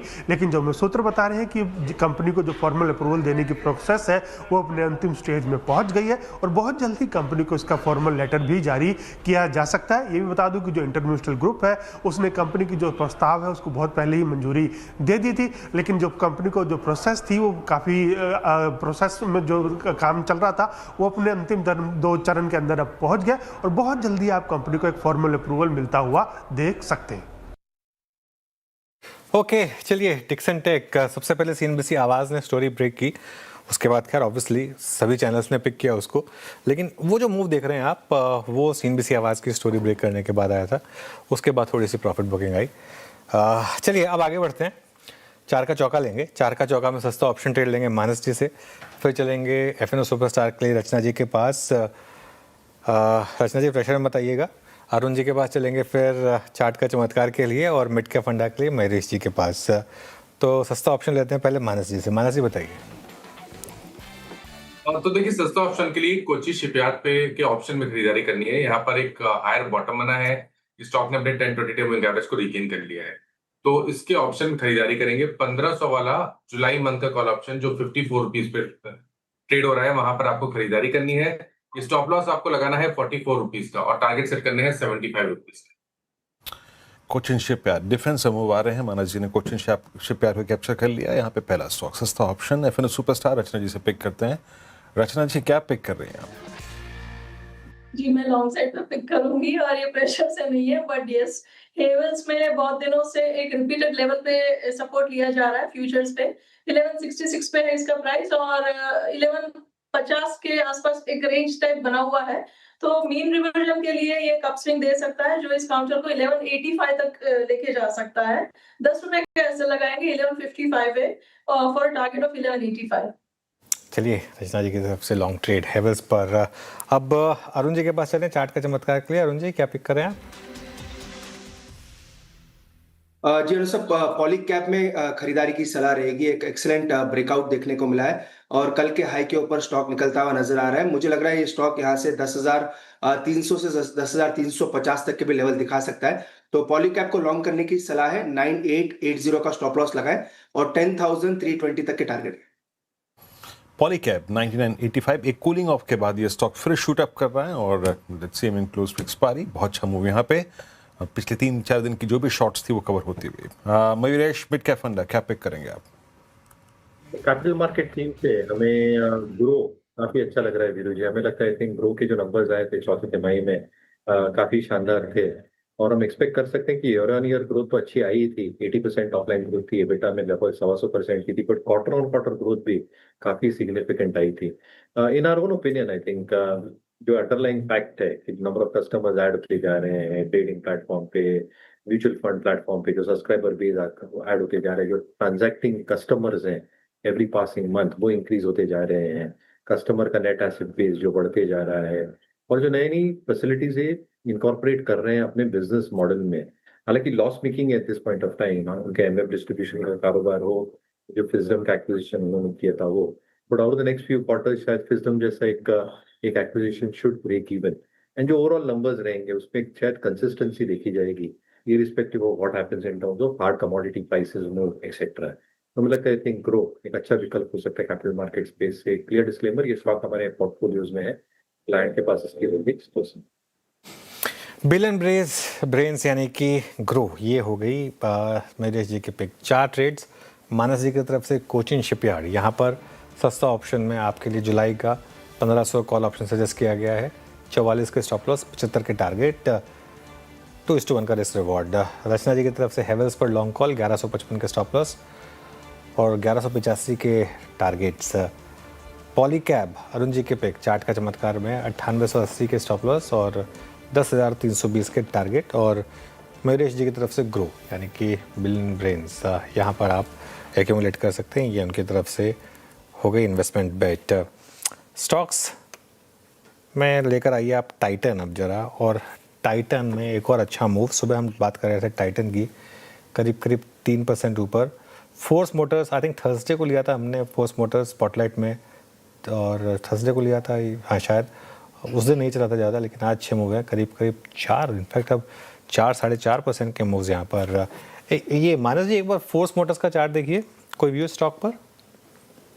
देखिए फोर्स मोटर्स का चार्ट अच्छा लगता है। अगर आप देखें तो लोअर लेवल पे बाइंग इंटरेस्ट देखने को मिला है। आज ही स्टॉक ने अपने 10-20 डे मूविंग एवरेज को रीगेन कर लिया है, हायर बॉटम बना है, और इस बार ऐसा लग रहा है कि स्टॉक अपने 200 डे मूविंग एवरेज को ब्रेक करके 19,500 की तरफ जाने की कोशिश करेगा। तो करीब करीब 1,000 रुपए की रैली स्टॉक दिखा सकता है। करंट लेवल्स पे आप खरीदारी कर रहे हैं तो आपको 18,000 के नीचे स्टॉप लॉस लगाना है। Force Motors. चलिए अब एक बार डिस्कशन करते हैं जीएमआर एयरपोर्ट्स पे। सुबह जो मैं डेडिकेटेड डिस्कशन कर रहे थे, अब 112.77। मेरे जी आज सुबह जो हम बात कर रहे थे ना, हम उसमें एक चीज़ ये भी याद कर रहे थे कि 2008 का जो कोलैप्स था, जो मंदी थी, उसके बाद मात्र कुछ चुनिंदा ऐसी कंपनियां थीं जो उस डेट क्राइसिस से, है ना, पहाड़ जैसे डेप्थ्स थे, उनसे बाहर निकल के आए, है ना। एक रियल एस्टेट का पूरा तबका क्रैक हो गया, इंफ्रास्ट्रक्चर कंपनियां अगर आप देखें खत्म हो गई, ऑलमोस्ट अपने उस हिस्टोरिकल प्रीवियस हाई को रीगेन करता हुआ जीएमआर। अभी कुछ देर पहले सीएनबीसी आवाज पे मैनेजमेंट से आशीष बात कर रहे थे, बहुत ही एक नपी तुली, अगर आप देखें उन्होंने एक कमेंट्री दी। आशीष ने एक वर्ड यूज किया, है ना, क्या आप आगे चल के एग्रेसिव बिडिंग करेंगे? नहीं, उन्होंने कहा एग्रेसिव बिडिंग नहीं, रीजनेबल बिडिंग करेंगे। क्या शब्द था अगर आप देखें, मैं भूल गया, बट बहुत मुझे बड़ा अच्छा कमेंट्री नजर आई मैनेजमेंट की। आपका सेंस क्या कहता है जीएमआर एयरपोर्ट्स पे? गिरिजा, आई थिंक मोमेंटम बिल्कुल बरकरार रह सकता है 2-3 की रीजन की वजह से। एक, आई थिंक जो इनके एग्जिस्टिंग एयरपोर्ट्स ये मैनेज कर रहे हैं, और जो ऑप्शनैलिटी इनके पास है, जो एयरपोर्ट के आजू बाजू की जगह है, ये अगर वो डेवलप कर रहे हैं या एक जेवीज में भी आ जाए डेवलप करने के लिए, तो जो मोनेटाइजेशन हो सकता है वो इतना सिग्निफिकेंट हो सकता है कि जितनी लेवरेज इनके बैलेंस शीट पे है, I think a large part of that can start coming of over the next few quarters and next few years. दूसरा, आई थिंक जब ये एयरपोर्ट डेवलप भी करते हैं या नए प्रोजेक्ट्स लेते हैं, and yes, the management was absolutely on spot कि ये काफी कैपिटल इंटेंसिव रहते हैं, जहाँ पे ब्रेक इवन या कैश फ्लो वापस पॉजिटिव आना काफी समय लगता है, काफी वर्ष लगते हैं, और इसलिए सिलेक्टिव बिडिंग करना ही एक राइट स्ट्रैटेजी रहेगी। But wherever they are bidding, I think जो O&M पार्ट भी है in terms of maintaining and operating those airports खुद के पास रख रहे हैं। A large part of that operations are probably getting mechanized to a large extent, जो operating efficiencies में प्ले आउट हो। और ये दोनों फैक्टर्स के वजह से आई थिंक जो एक थर्ड मोस्ट इंपॉर्टेंट फैक्टर होता है अर्निंग्स को लेके या रेवेन्यू ग्रोथ को लेके, with improved margins and bottom line growth and reduction of leverage, I think ये सारी चीजें प्ले आउट हो सकती है। मुझे लगता है I think if all these things fall in place, अगले 3 या 4 वर्षों में जीएमआर एयरपोर्ट की बैलेंस शीट कंप्लीटली डिफरेंट लगेगी of what we probably seen it in the past. तो इसलिए मोमेंटम बरकरार रह सकता है, इनके पास बिल्कुल बने। ओके, जीएमआर एयरपोर्ट्स होल्ड करिए। और वो शब्द था प्रूडेंस, है ना, बिडिंग जो हुई है विवेकशीलता से होगी। अच्छी थी कमेंट्री, सुनिएगा वो मेरे ख्याल से सीएनबीसी आवाज के सोशल मीडिया प्लेटफॉर्म पे आपको मिल भी जाएगी। खैर, विषय को मैं बदलता हूँ। यहाँ पे सेमीकंडक्टर चिप इंडस्ट्री में अब मेक इन इंडिया का जलवा दुनिया में गूंजने वाला है। भारत में बनी कॉमर्शियल सेमीकंडक्टर चिप का पहला कंसाइनमेंट पीएम मोदी जापान को सौंपेंगे। ये चिप सीजी पावर के प्लांट में बनी है। हमारे संवाददाता किरण जोशी ने ग्राउंड रिपोर्ट से एक जायजा लिया, आइए देखते हैं ये रिपोर्ट। सीजी पावर समूह की कंपनी सीजी सेमीकंडक्टर के इसी प्लांट से कमर्शियल उत्पादन शुरू हो गया है, और प्रधानमंत्री इसी शनिवार शाम 4 बजे इस फैक्ट्री से बनी सेमीकंडक्टर चिप को जापान के बायर को हैंड ओवर करने वाले हैं। ये अपने आप में एक बहुत बड़ा इवेंट होगा, क्योंकि अब भारत में बनी सेमीकंडक्टर चिप ग्लोबल बन गई है। सिर्फ जापान ही नहीं, लेकिन दुनिया के अन्य देशों के बायर भी यहाँ पर मौजूद रहेंगे। सीजी पावर ने सीजी सेमी ओसेट फैसिलिटी पर 7,600 करोड़ का इन्वेस्टमेंट किया है, जो कि ये पूरा प्लांट है वो 42 एकड़ में फैला हुआ है। अब वाकई ही साणंद है वो सेमीकंडक्टर का हब बन गया है, क्योंकि इनसे पहले माइक्रोन और केन्स टेक्नोलॉजी ने यहाँ पर कमर्शियल प्रोडक्शन शुरू कर दिया है, और ये तीसरी कंपनी बनेगी। यहाँ पर अभी देखिए कि तैयारियां शुरू हो गई है, और सबसे बड़ी बात यह है कि जो देश में अनाउंसमेंट हुए और काम कर रहे कुल 12 सेमीकंडक्टर प्लांट में से 6 का निर्माण है वो गुजरात में हो गया है, जिनमें से 3 प्लांट के अंदर तो ऑलरेडी कमर्शियल प्रोडक्शन है वो शुरू हो चुका है। धोलेरा में अगले 2 साल में भारत का सबसे बड़ा सेमीकंडक्टर प्लांट भी बनकर तैयार हो जाएगा। तो एक तरह से हम कह सकते हैं कि ये इवेंट सिर्फ भारत के लिए नहीं लेकिन पूरी दुनिया के लिए इसलिए महत्व होगा क्योंकि भारत का अब सेमीकंडक्टर प्रोडक्शन में एक बड़ा नाम होने जा रहा है। केतन जोशी, साणंद। ओके, चलिए केतन जी बहुत बहुत शुक्रिया। तो ये सानंद से एक स्पेशल रिपोर्ट सीजी पावर के प्लांट पर अच्छे मूव्स यहाँ पर। मेन वाइल एक बार पॉलीकैब रखिएगा 4% ऊपर और वापस ये स्टॉक जो है अब इसका 52 वीक हाई लो दिखाएंगे एक बार ज़रा। आज का हाई देखिए आप 9999, ऐसा लग रहा है किसी न्यूमरोलॉजिस्ट ने आज का हाई लिखा है। अभी तक का इसका हाई 10,126 का था, तो शायद उसको वापस क्रॉस करने की तैयारी करता हुआ, लेकिन 9999 पर इस समय पॉलीकैब अरुण जी ने लिया था ये ट्रेड। यहाँ पर अच्छे मूव्स हैं। औरोबिंदो फार्मा लेकर आइए ज़रा एक बार। एंड आई थिंक जैसे मैं कहता हूँ ना, मैं शब्द नहीं है अब इस समय औरोबिंदो फार्मा के मूव्स को डिस्क्राइब करने के लिए। आई थिंक पिछले 2 हफ्ते में आई थिंक हमने 2 या 3 बार इस स्टॉक को कवर किया है वीरू, स्पॉटलाइट में या बिग स्टॉक में या चार्ट जीपीटी में, और हर लेवल से इसने पैसा बनाकर दिया है। और देखिए क्या शानदार मूव है, मतलब एक अलग मूव आ रहे हैं इस समय फार्मा में। आपको एक कोई भी स्टॉक पिक करके बैठ जाना है। ऐसा नहीं कि डिप्स नहीं आ रही है, इंटरडे में आ रही है। लॉरस लैब्स देखिए, इंटरडे में सुबह डिप आई थी आज और उसके बाद फिर अच्छी रैली आ गई लॉरस लैब्स में। तो काफ़ी इंटरेस्टिंग फार्मा स्पेस में मूव आ रहे हैं इस समय। बिल्कुल। और अगर आप देखें सुबह स्पॉटलाइट में चार्ट जीपीटी में कई बार उल्लेख हुआ था इस सेक्टर का, ऐसे स्पेस का, और अच्छा करता हुआ। यहाँ पे लॉरस को देखिए, औरों को देखिए, ग्लेनमार्क को देखिए, गजब का मूव यहाँ पे है। अच्छा, फार्मा तो खैर हमें प्रत्यक्ष को प्रमाण की ज़रूरत नहीं होती, ऑल टाइम हाई पे ये इंडेक्स आ रहा है। एक चीज़ और जो एक अच्छा मूव दे रही है, आप केमिकल स्पेस में without any doubt, without any fear, without अगर आप देखें किसी कन्फ्यूज़न के, एक कह सकते हैं कि ये सेक्टर बहुत एग्रेसिव नहीं है, न चल पा रहा है उतना, लेकिन with in that space SRF की प्लेसमेंट बड़ी है। और मैं एसआरएफ के बारे में आपको एक चीज़ बताता हूँ, जरा प्लीज़ रोल ओवर की फिगर रखिएगा। 5 मई से लेके अब तक 2760 की जो स्क्रीन पे प्राइस है अब तक क्रॉस नहीं हुआ है। कम से कम नहीं तो आपने 2 महीने गुजार दिए to cross its 200-day exponential average. Arun, आपका सेंस क्या कह रहा है ना? रिलेटिव स्ट्रेंथ तो है, लेकिन वो स्ट्रेंथ अभी मोमेंटम में कन्वर्ट नहीं हो पाई है। SRF 91% roll over. मैं इसीलिए इस प्रश्न पर कूदा हूँ। ये 2770 के ऊपर का क्लोज एसआरएफ में क्या प्रोजेक्शन दे सकता है? देखिए बिल्कुल वीरेंद्र जी, आपने सही कहा। 2770 2780 एक इसका एक रेजिस्टेंस जोन है। अगर इसके ऊपर निकलता है तो बॉलिंगर बैंड काफी स्क्वीज हो चुका है और एक मल्टीपल रेजिस्टेंसेस टूटने के काफी चांसेस है। अगर 2780 निकलता है तो क्लियरली ये स्टॉक 2900 तक के भी लेवल्स छू सकता है, क्योंकि वोलेटिलिटी स्क्वीज अगर होती है स्टॉक में तो एटलीस्ट 100 से 120 रुपए का मोमेंटम आना चाहिए। तो स्टॉक में अगर लॉन्ग लेना है तो 2780 स्पॉट के लेवल के ऊपर ही लेना चाहिए। 2730 का स्टॉप लॉस लगाए, 2780 के ऊपर बाय करके चल सकते हैं। मुझे लग रहा है 2900 से 2920 तक के टारगेट स्टॉक में आ सकते हैं। ओके, मीनवाइल जस्ट 3 बजे से पहले का एक मूव निफ्टी में आ रहा है इस समय और एकदम से थोड़ा प्रेशर अब आपको दिखाई देगा। एक छोटा सा क्विक ब्रेक ले रहे हैं, इसका वापस लौटेंगे। देवेंद्र चौकसी भी जुड़ेंगे हमारे साथ।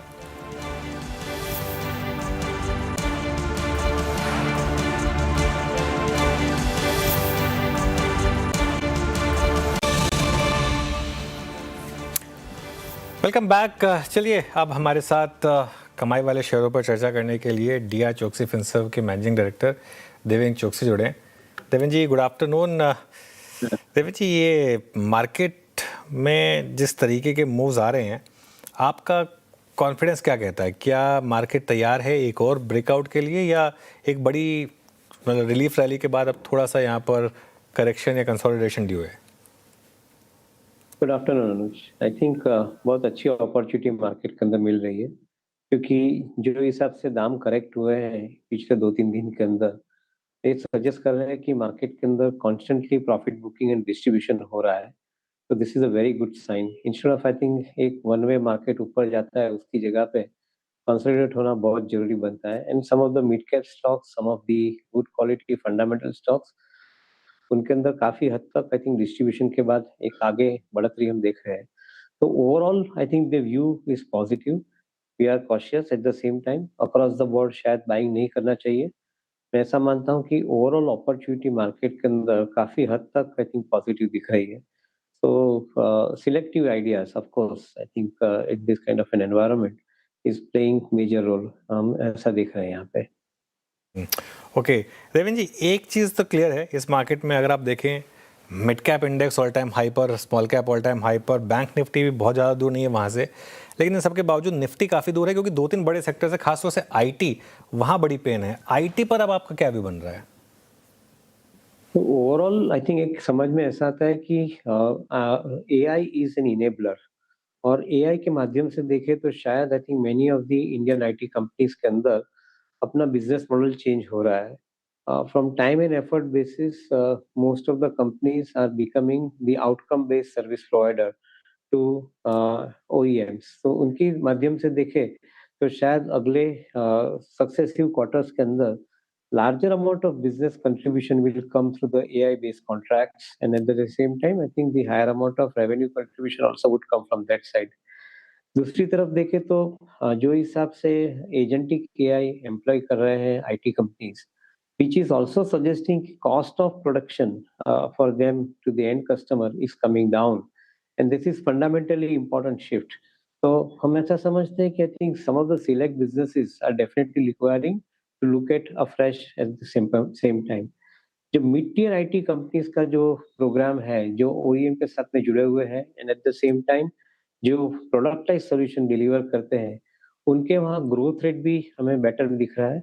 Eight the same time higher amount of conviction भी मिल रहा है वहाँ पे, though I think they are slightly premium credit compare to their peers in the front line. But अगर फ्रंट लाइन कंपनी की भी बात करें तो selective companies I think product based solution की तरफ आगे बढ़ रही है।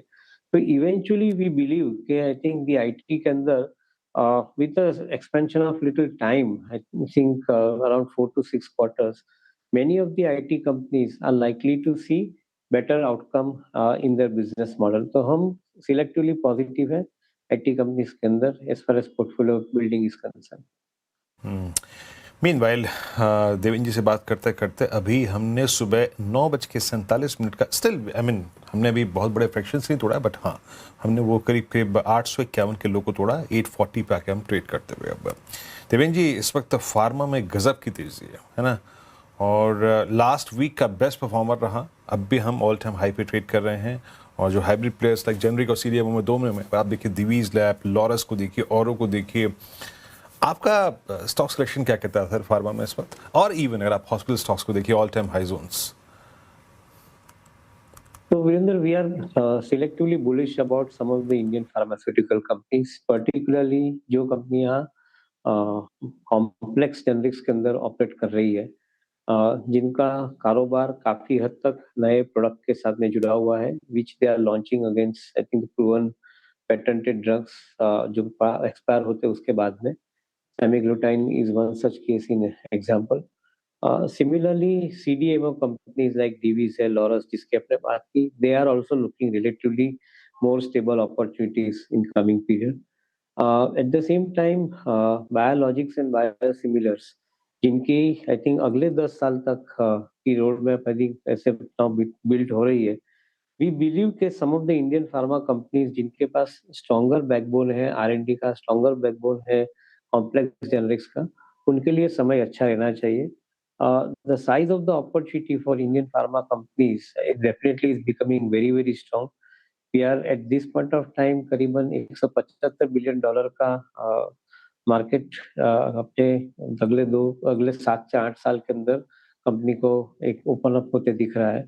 तो we feel that I think overall opportunity wise Indian pharma company selectively definitely better performers रहेंगे। करंट मार्केट के अंदर जो वैल्यूएशन के हिसाब से आप देखें तो many of the frontline stock भी आज की तारीख के अंदर इतने एक्सपेंसिव वैल्यूएशन पे नहीं है, तो डेफिनेटली डाउनसाइड रिस्क यहाँ पे प्रोटेक्ट होते हमें दिख रहा है। Maybe 20-25% upside in the some of the stocks from current market price rule out नहीं कर सकते, तो ये पॉसिबिलिटी का आप ध्यान में रख सकते हैं। ये हो गई जनाब फार्मा पे बातचीत, और मीनवाइल अब निफ्टी डे लो पर। खैर देखते हैं, इसको भी एक्सपायरी है तो इस वॉलिटी पे ज़्यादा और फोकस नहीं करेंगे। फार्मा की बात हो गई, आईटी की बात हो गई, एक दो और स्टॉक्स को देखते हैं जो कि अब लोअर ट्रेजेक्टरी से अच्छी तेज़ी दर्ज कर रहे हैं। मैं सुबह भी इस बात को छेड़ चुका हूँ, बातचीत कर भी रहा था कि टाइटन को अब इन बदले सर्कमस्टेंसेस में कैसे देखते हैं। देवेंद्र जी, गोल्ड प्राइसेस वर्सेस जनवरी, इस 6 महीने के अंतराल में लगभग 40,000 रुपए का डिफरेंशियल आ गया है। टाइटन इन आइसोलेशन एंड पूरा ये जेम्स एंड ज्वेलरी का स्पेस जो कि थोड़ा स्ट्रगल कर रहा था, नॉट एग्जैक्टली टाइटन बट क्योंकि इनके पास आई केयर डिवीजन है, वो सेगमेंट है, आपके पास वॉचेस सेगमेंट है। आप कैसे देख रहे हैं पूरे James and jewellery space plus Titan को? तो with in the jewellery space also company के पास अलग अलग फॉर्मेट है। गोल्ड बेस्ड फॉर्मेट है, नेचुरल डायमंड बेस्ड फॉर्मेट है, lab grown diamond based format है।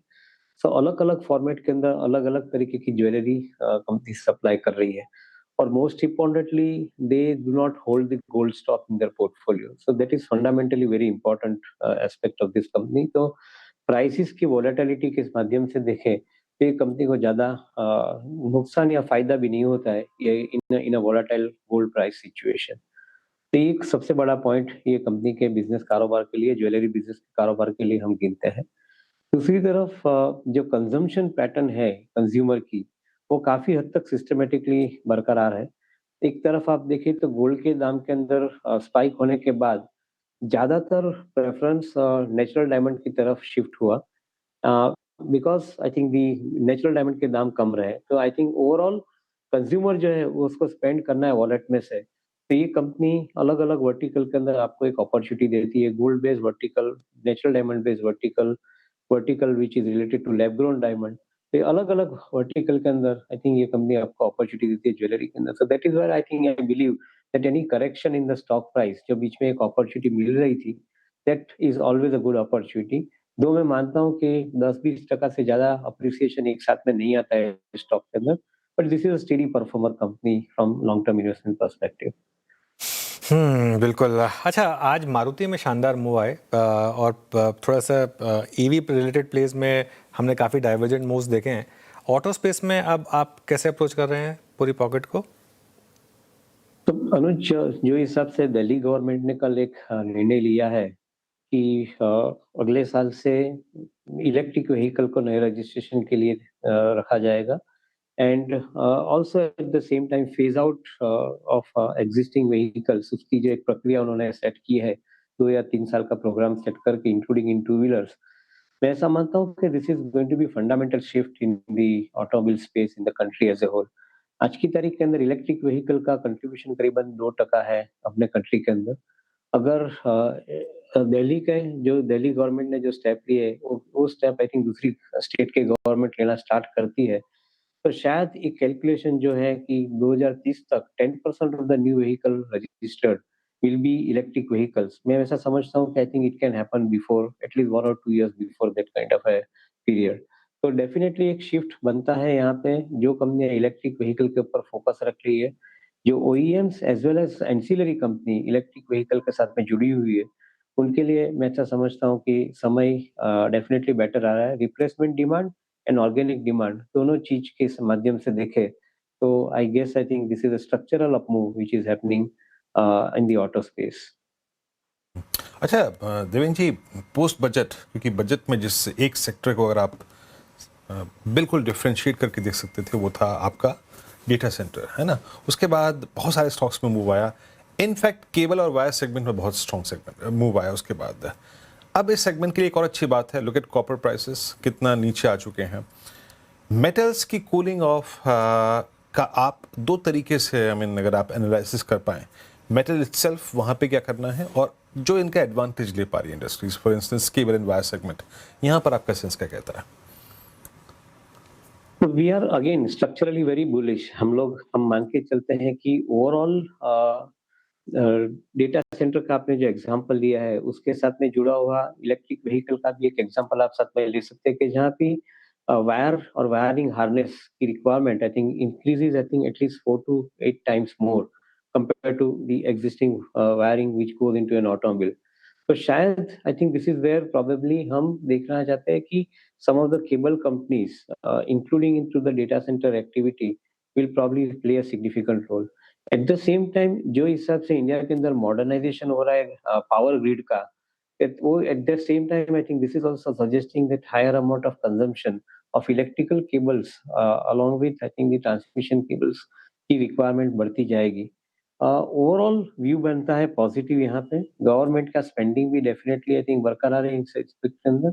And some of the select companies जिनके अंदर स्पेसिफिक वर्टिकल को एड्रेस करने की क्षमता है, जैसे आपने पॉलीकैब का नाम दिया. पॉलीकैब जैसी company I think they cater to different verticals in a customised manner. तो उनके लिए भी मेरे ख्याल से एक समय अच्छा बनता है.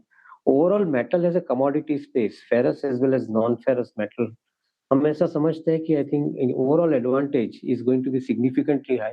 और ये जो तेजी बनती है उनके अंदर दो माध्यम से बनती है. एक तो कंजम्पशन डेफिनेटली इंप्रूव होकर आ रहा है. दूसरी तरफ most of the metal commodity companies they are backward integrated into renewable energy power. So to a greater extent, I think the cost of production is coming down for them, and at the same time, I think they are getting the advantage of higher volume. तो हम समझते हैं कि metal का जो structural up move है वो बरकरार है. Maybe current price correction in some of the metal commodity stocks due to the international price correcting. मैं ऐसा समझता हूँ कि I think some of the companies are offering a buy opportunity at lower levels. Devendra जी बहुत बहुत शुक्रिया, आप इस कार्यक्रम में शामिल हुए. सभी सेक्टर्स पे स्टॉक्स में बहुत खुल के और बहुत ही सुलझे विचार अपने आप में रखे आपने. बहुत बहुत शुक्रिया सर. और अब एक काम करते हैं, आते हैं जरा निफ्टी की रणनीति पर. Expiry day, classical expiry day. पर अनुज, लो क्या डिफाइन रहा और हाई भी क्या डिफाइंड रहा है ना. बिल्कुल. कैसे अप्रोच करें इस सेशन को. और खैर ये एक्सपायरी का इम्पैक्ट था, बट मोर और लेस इंडियन मार्केट्स की डायरेक्शन लग क्या रही है Anuj. It's a third day of consolidation with negative bias. कैसे रीड करें कल के सेशन को अब. बिल्कुल.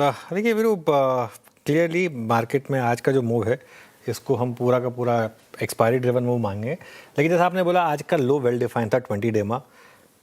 मेरा मानना ये है कि या तो आप न्यूट्रल चले जाएं या फिर अगले महीने के मंथ एंड के कॉल ऑप्शंस ले लें अगर आप चाहें तो. ये एक अप्रोच हो सकती है. आई थिंक ये पिछले 2-3 दिनों की जो सेलिंग थी ये थोड़ा सा मुझे लग रहा है कि एक्सपायरी ड्रिवन थी और थोड़ी सी वो बास्केट ड्रिवन थी और 20 डेमा पर आकर रुकी है. मैक्सिमम क्या होगा अगर निफ्टी 23,700 750 के नीचे सेटल होता हुआ दिखे तो फिर वो आपको एग्जिट का साइन देगा.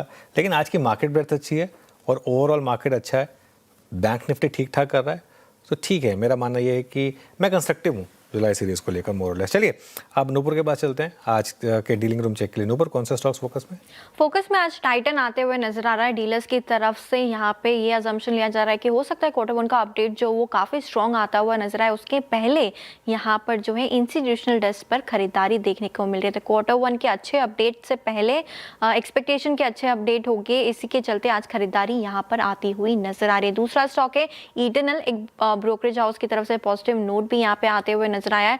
और फैमिली और एचएनआई डेस्क पर यहाँ पे खरीदारी देखने को मिल रही है. साथ ही साथ इंस्टीट्यूशनल डेस्क पर भी देखें तो खरीदारी यहाँ पर आती हुई नजर आ रही है. डीलर्स का ये भी मानना है कि क्वार्टर 1 का जो नंबर्स होंगे, क्वार्टर 1 के नंबर्स काफी बेटर रहेंगे क्वार्टर 4 के कंपैरिजन में. तो टाइटन और इटर्नल दोनों फोकस में. टाइटन और इटर्नल दोनों फोकस में रहेंगे. अब चलते हैं BTST ट्रेड्स के लिए. BTST STBT ट्रेड्स कुछ भी हो सकती हैं. गाबा सर शुरुआत करें. ध्यान है मेरा LTF पर. लार्सन टुब्रो फाइनेंशियल्स 311 की ट्रेड कर रहा है. स्टॉप लगाएंगे 306 का. टारगेट होना चाहिए 320. पिल ओवर ट्रेड LTF शानदार क्लोज अगर आप देखें 311 का. और अच्छे रोलोवर्स थे इसमें. और रोलोवर्स करीब करीब आप समझिएगा कि 21-22 जून से शुरू हुए थे इसमें. बहुत स्ट्रॉन्ग मूव. अमित जी, आपका आज का ट्रेड कल के लिए. जी वीरेंद्र जी, मैं यहाँ पे गोदरेज प्रॉपर्टीज के साथ जाना चाहूंगा. काफी स्ट्रॉन्ग क्लोज आ रहा है यहाँ पे. It's on the verge of crossing 200 डेमा. मोमेंटम अच्छा है यहाँ पे. 1850 का स्टॉप लॉस रहेगा और 1910 के टारगेट्स रहेंगे गोदरेज प्रॉपर्टीज में. गोदरेज प्रॉपर्टीज ये हो गई अमित जी की ट्रेड. रचना जी, आपका ट्रेड कल के लिए. जी, हम मैक्सिमम को कंटिन्यू करेंगे और अब हम इसमें डिलीवरी के हिसाब से एक टारगेट ऐड करेंगे 1100 का on the down side on the futures. And आप अपना एसएल जो है उसको आप ट्रेल करके 1146 तक ले सकते हैं. ओके, मैक्स हेल्थ केयर 1131 पे आपका कॉल यहाँ पर। मानस आपका ट्रेड? तो देखिए सुजलॉन में खरीदारी करके जाएंगे। यहाँ पर अगर आप देखें तो स्टॉक करेक्ट हुआ था, 20-day मूविंग एवरेज पे सपोर्ट लेके रैली रिज्यूम हो रही है, तो इसका जुलाई मंथ का फ्यूचर खरीदेंगे। 59.30 के प्राइस चल रहे हैं, 58.30 का स्टॉप लॉस लगा रहे हैं और 61.50 के टारगेट सेट करें। सुजलॉन ये हो गई मानस जी की पे। कविता जी आपका ट्रेड कल के लिए? नुवामा वेल्थ को लेकर जाएंगे। अच्छा सस्टेन मूव दिखा है, पिछले 7-8 दिन के कंसोलिडेशन का ब्रेकआउट आते हुए दिखता है काउंटर पे। So for the price move of 1840 के प्राइस मूव के लिए आप इसे अप्रोच करें, 1780 के स्टॉप लॉस को मेंटेन करें। Okay, Nuvama wealth. अरुण जी आपका ट्रेड क्या रहेगा? जी वीरेंद्र जी, अडानी पोर्ट्स को एज अ BTST लेके चल सकते हैं। एक अच्छे लेवल के आसपास से स्टॉक ने रिवर्सल दिखाया है, 1810 के आसपास चल रहा है। अडानी पोर्ट्स को BTST ट्रेड के हिसाब से ले। 1794 का स्टॉप लॉस रहेगा और 1842 तक के टारगेट। ओके, चलिए ट्रेड सारी पूरी हो गई। अब बिरू के पास चलते हैं आज की मार्केट ब्रेथ के लिए। बिरू? बिल्कुल अनुज, ब्रेथ को देखते हैं एक बार यहाँ पर। ब्रेथ खराब ही रही, हालांकि आज इस आंकड़े को देखने का अगर आप देखें जो नज़रिया है वो थोड़ा सा आपको तब्दील करना पड़ेगा, क्योंकि वो जो लॉन्ग अनवाइंडिंग है ना, वो उस डिजिट में थोड़ी सी फिगर इन्फ्लेटेड होती है ना। जहाँ जिस स्टॉक को आपने लॉन्ग को काटा, अगले सेशन में आप लॉन्ग ले गए तो वो भी इंक्लूडेड होती है। बट दिक्कत की बात यह है कि लॉन्ग इटसेल्फ 9 है, तो थोड़ा ड्राई था मामला। 9 लॉन्ग, शॉर्ट कवरिंग 6 में, दैट्स गुड। शॉर्ट लगभग 10 में और 90 में लॉन्ग अनवाइंडिंग। प्रॉफिट्स को कैश में कन्वर्ट करने की जो टेंडेंसी थी वो नजर आए, बट याद रखिएगा वो हुई आज IT में मोर और लेस। लेके आइए स्टॉक्स एक एक करके स्लाइड। मारुति आज का स्टार परफॉर्मर। आज सुबह विवेचना, आकलन सुबह सुबह एरिटेस्टिक में हुआ था इसका। Alkem, Aurobindo pharma, Mankind delivery, इन सभी काउंटर्स में स्ट्रॉन्ग मूव। मैनकाइंड एक reversal trade, Aurobindo pharma strength. Pharma में अच्छी स्ट्रेंथ थी। कोचिन शिप, सोलार, आज डिफेंस में मूव अच्छे थे। फोर्स मोटर्स, पॉलीकैब और L&T फाइनेंस, ये जो नीचे के दोनों स्टॉक्स थे, पॉलीकैब अच्छा मूव दिया इन्होंने यहाँ पे। Short buildup. आज का exit of the day Eicher motors, विवेचना पूरी हुई थी। MCX, HDFC लाइफ, 361 RAM और एक्सिस बैंक, इन सभी काउंटर्स में शॉर्ट बिल्डअप था। और नेक्स्ट स्लाइड आएगी जहाँ पे लॉन्ग्स कन्वर्ट हुए कैश में। KPIT, Tata Elxsi, LTM, yes bank और टाटा कंज्यूमर, तो यहाँ पे क्लासिकल कॉम्बिनेशन था FMCG का, फिर बैंक्स एंड कुछ IT स्टॉक्स। एक स्टॉक और लेके आइए, कोफोर्ज आपकी स्क्रीन पर। समहाउ ये पूरे IT के क्रैक को दूर से खड़ा होकर देख रहा है। बड़ी कोई प्राइस मूवमेंट नहीं है, बट 1472 1.25% नीचे, लेकिन अभी भी ये प्राइस जो है 1472 is exactly it's 200-day exponential average. और एक बार एस्ट्रल लेके आइए, एस्ट्रल 1338। अनुज, इनका डीमर्जर बाजार को पसंद नहीं आया है कंप्लीटली 2 दिन से। हाँ, नहीं पसंद नहीं आया, प्लस वो डाउनग्रेड भी आ गया था ना बिरू, उसका भी आई थिंक एक इम्पैक्ट आया है। और उसका भी एक इम्पैक्ट आया है, तो आई थिंक एस्ट्रल ऐसे ही मूव करता है, एकदम वाइल्ड स्टॉक है ये, आपको याद होगा। और चलता है तो भी ऐसे ही चलता था। एक पीरियड आया था जिसमें एस्ट्रल पॉलीकैब 1 पे चलते थे, अभी थोड़ा सा गिर रहा है ये, तो ठीक है। आई थिंक क्लियरली डीमर्जर पसंद नहीं आया, प्लस शायद कुछ ग्लोबल फैक्टर्स रहे होंगे जो भी है, लेकिन प्राइस डैमेज तो है, इसमें कोई डाउट नहीं है। प्राइस डैमेज है। और डैमेजेस की बात मैं करूं तो यहाँ पे एक बार जरा लिख आइएगा, मुथूट फाइनेंस 1% नीचे, याद रखिएगा इट्स 2995। और जिस प्रकार से गोल्ड प्राइसेस गिर रहे हैं, सीधे सीधे इसका इम्पैक्ट होता है। याद रखिएगा 2995, यानी ये जून सीरीज का मतलब जो फर्स्ट फेज था उसमें इसका लो था करीब 2831। अभी तो वहाँ से बहुत दूर है, बट लग रहा है इट सीम्स दैट वो सिंकिंग जो टेंडेंसी है वो इस स्टॉक में आ रही है क्रैक होने की। अरुण, आपकी रीडिंग क्या कहती है मुथूट फाइनेंस पे? इनफैक्ट मन्नापुरम भी रख दीजिए, दोनों रखिएगा जो गोल्ड फाइनेंस कंपनियां हैं। क्या सेंस मिल रहा है आपको इन दोनों स्टॉक्स पे? वीरेंद्र जी, काफी साइडवेज है, साइडवेज टू ओवरऑल नेगेटिव है। सभी मूविंग एवरेजेस के नीचे ट्रेड कर रहा है। इनफैक्ट ट्रेंड भी नीचे का ही नजर आ रहा है। जब तक 3050 के नीचे है, मुझे लग रहा है मुथूट फाइनेंस में डाउनवर्ड ट्रेंड ही रहना चाहिए। हायर हाई का स्ट्रक्चर जब भी टूटेगा, जब 3050 का हाई टूटता है, देन एक रिवर्सल स्टॉक में आ सकता है। तो फिलहाल लॉन्ग करने की सलाह नहीं रहेगी। 3050 के ऊपर निकलता है तभी स्टॉक को बाय करके चले। ओके, मीनवाइल एक बार जरा इन्फोसिस का आज का लो रखिएगा। आज का लो रखिएगा इन्फोसिस का। आज का लो है वीरू 996। आपको कोविड की याद दिलाता हूँ, 2020 अक्टूबर लास्ट टाइम था जब इन्फोसिस 1000 के नीचे था, 1000 पे था। 6 साल, ऑलमोस्ट 6 साल की क्लॉक हो रही है। और मैं एक चीज़ देख रहा था, इस समय इन्फोसिस का प्राइस टू अर्निंग्स है 14 का। मेरे ख्याल से इसके इतिहास का सबसे लो पी, इतिहास से मेरा मतलब पिछले कुछ अगर 2 डेकेड्स का ले लें 11-12 का रहा होगा। और इस समय इसकी डिविडेंड यील्ड है 4.8% पे। सोचिए इन्फोसिस जैसा एक लार्ज कैप स्टॉक, लेकिन अब जो है वो है अब 1000 रुपये के नीचे स्टॉक और फ्रेश 6 ईयर लो। जी हाँ, 6 ईयर लो इन्फोसिस के लिए। क्या स्टॉक्स जब पिटते हैं तो पिटते हैं इस तरीके से। एक चार्ट व्यू लें इस पर एक बार। अमित जी, वीकली चार्ट में कन्वर्ट करना पड़ेगा या मंथली में कन्वर्ट करना पड़ेगा? एक बार देखिए ज़रा इन्फोसिस और बताइए क्या व्यू है स्टॉक पर अब।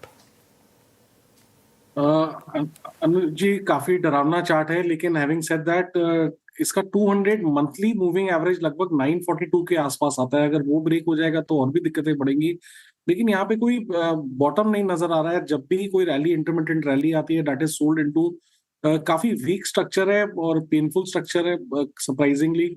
मुझे लगता है एक बार 940 950 की तरफ ये स्टॉक जा रहा है। मेरे ख्याल से रिकॉर्ड पी जो थी इसकी 36.2 है ना। आई मीन जब हम चरम पे थे, है ना। मेरे ख्याल से कोविड के बाद 2022-23 की बात है अनुज, वही है ना। आप हाई पी को एंटरटेन कब करते हैं? जब ग्रोथ हो, जब ग्रोथ नदारद हो तो लो पी पर भी आपको कोई चेस करने को तैयार नहीं है। 1002 और इस अमित जी को इसका चार्ट डरावना लग रहा है, तो अमित जी आप टीसीएस का चार्ट देख के क्या बोलेंगे? वहाँ पे क्या कहेंगे आप? जी, सारे लार्ज कैप्स अगर देखे जाए आईटी में तो डरावना ही है, नहीं देखे तो बेटर है। बट काफी वीकनेस है वीरेन जी। जब भी लगता है कि शायद अब यहाँ पे कोई बॉटम बन रहा है, लेकिन आता है तो all rallies are sold into. यहाँ पे भी ऑलमोस्ट अब ये वीकली सपोर्ट पे आ गया है, जो कि 2000 के आसपास है। वो टूटेगा कन्विंसिंगली तो फिर डेफिनेटली और भी डरावना हो जाएगा। बिल्कुल। और निफ्टी आईटी इटसेल्फ 26,318 का मतलब ये है, यानी मेरे चार्ट्स में थोड़ी दिक्कत है, बट अप्रैल 23 की सबसे लोवेस्ट ट्रजेक्टरी को जाके उस पैच को हम हिट करते हुए पूरा आईटी है, केपीआईटी, टाटा एलेक्सी, एलटीएम और TCS, Wipro, Infosys, HCL technologies, tech Mahindra, line से अगर आप देखें लाइंड अप हैं। सब में एम्फेसिस में मिड कैप आईटी में पेन है। बस एक कोफोज और परसिस्टेंट से दूसरे स्टैंड आउट करते, लेकिन परसिस्टेंट भी क्रैक हुआ। मीनवाइल एक बार एसबीआई को देख ही लेते हैं। 1025 पे रचना जी की शॉर्ट कॉल थी यहाँ पे, बखूबी चली वो यहाँ पे। और एसबीआई अब रिट्रेस होके ऑलमोस्ट आप ये समझिएगा कि अगर मैं गलत नहीं हूं तो 17 जून के बाद ये अब तक की सबसे लोवेस्ट ट्रजेक्टरी में है। कल भी मैं आपको एक चीज़ दिखा रहा था कि निफ्टी पीएसयू बैंक इंडेक्स, याद रखिएगा, निफ्टी बैंक लास्ट वीक करीब 4 सेशन में 0.5% ऊपर था। निफ्टी प्राइवेट बैंक इंडेक्स लगभग 1.5% ऊपर थे। Nifty PSU bank index backfoot पे था। और एक बार निफ्टी पीएसयू बैंक इंडेक्स लेके आइए, इट्स 8486। हम 3 एवरेजेस के ऊपर बैठे हुए हैं और बड़े सपोर्ट के ऊपर। लेट्स सी अगले इस हफ्ते क्या हो रहा है। बट एसबीआई पे फाइनली मानस आपका कमेंट क्या है? 1025। तो देखिए एसबीआई की जहां तक बात है, हाई लेवल पे रेजिस्टेंस है, ये तो क्लियरली दिख रहा है, क्योंकि 7-8 सेशन हो गए 1050 का आंकड़ा स्टॉक ब्रेक नहीं कर पा रहा है। अब 10 डे मूविंग एवरेज के नीचे फिसला है। तो अगर किसी के पास लॉन्ग पोजीशन है तो 1014 का स्टॉप लॉस जरूर से लगाएं। उसके नीचे जाए तो आप निकल जाएं। फिलहाल के लिए खरीदारी नहीं करनी है। ओके, फिलहाल के लिए ख़रीदारी नहीं करनी है यहाँ पर एसबीआई में। और अच्छा, इन्फोसिस की हम बात कर रहे थे। इन्फोसिस का 200 मंथ एक्सपोनेंशियल मूविंग एवरेज 950 पर है। 200 मंथ मूविंग एवरेज पे आ चुके हैं आप। डेली छोड़ दीजिए, वीकली छोड़ दीजिए, या मंथली मूविंग एवरेजेस की बात हो रही है। इस लेवल की गिरावट है यहाँ पर। और एक बार टीसीएस दिखा दीजिए, टीसीएस क्या कर रहा है। टीसीएस में भी हम एक्चुअली आज 200 मंथ मूविंग एवरेज पर है। जी हाँ, आज का लेवल जो है टीसीएस का एग्जैक्ट 200 मंथ मूविंग एवरेज 2027। और टीसीएस में ये लेवल लास्ट कब आया था, मैं देखने की कोशिश कर रहा हूँ। लास्ट ये लेवल था वही सेम 2020 में। मतलब अब वैल्यूएशन छोड़ दीजिए, हम प्राइस लेवल पर, कोविड लेवल पर पहुँच गए इन स्टॉक्स के। मतलब उनके लो पे तो नहीं, लो तो इन्फोसिस का 650 था, लेकिन वो 650 से वो 2000 की रैली हुई थी। टीसीएस का भी लो मेरे ख्याल से करीब 1300-1400 के थे। वहाँ से उसके बाद 4600 तक की रैली हुई थी टीसीएस में। वो 4600 वाला अब 2000, मतलब प्राइस डैमेज सीवियर रहे हैं, इस तरीके के प्राइस डैमेज। और सबसे इम्पॉर्टेंट चीज़ क्या है, ये प्राइस डैमेज आज का नहीं है, ये अगस्त 2024 से होना शुरू हुआ था। अगस्त 2024 से स्टॉक्स ने गिरना शुरू किया।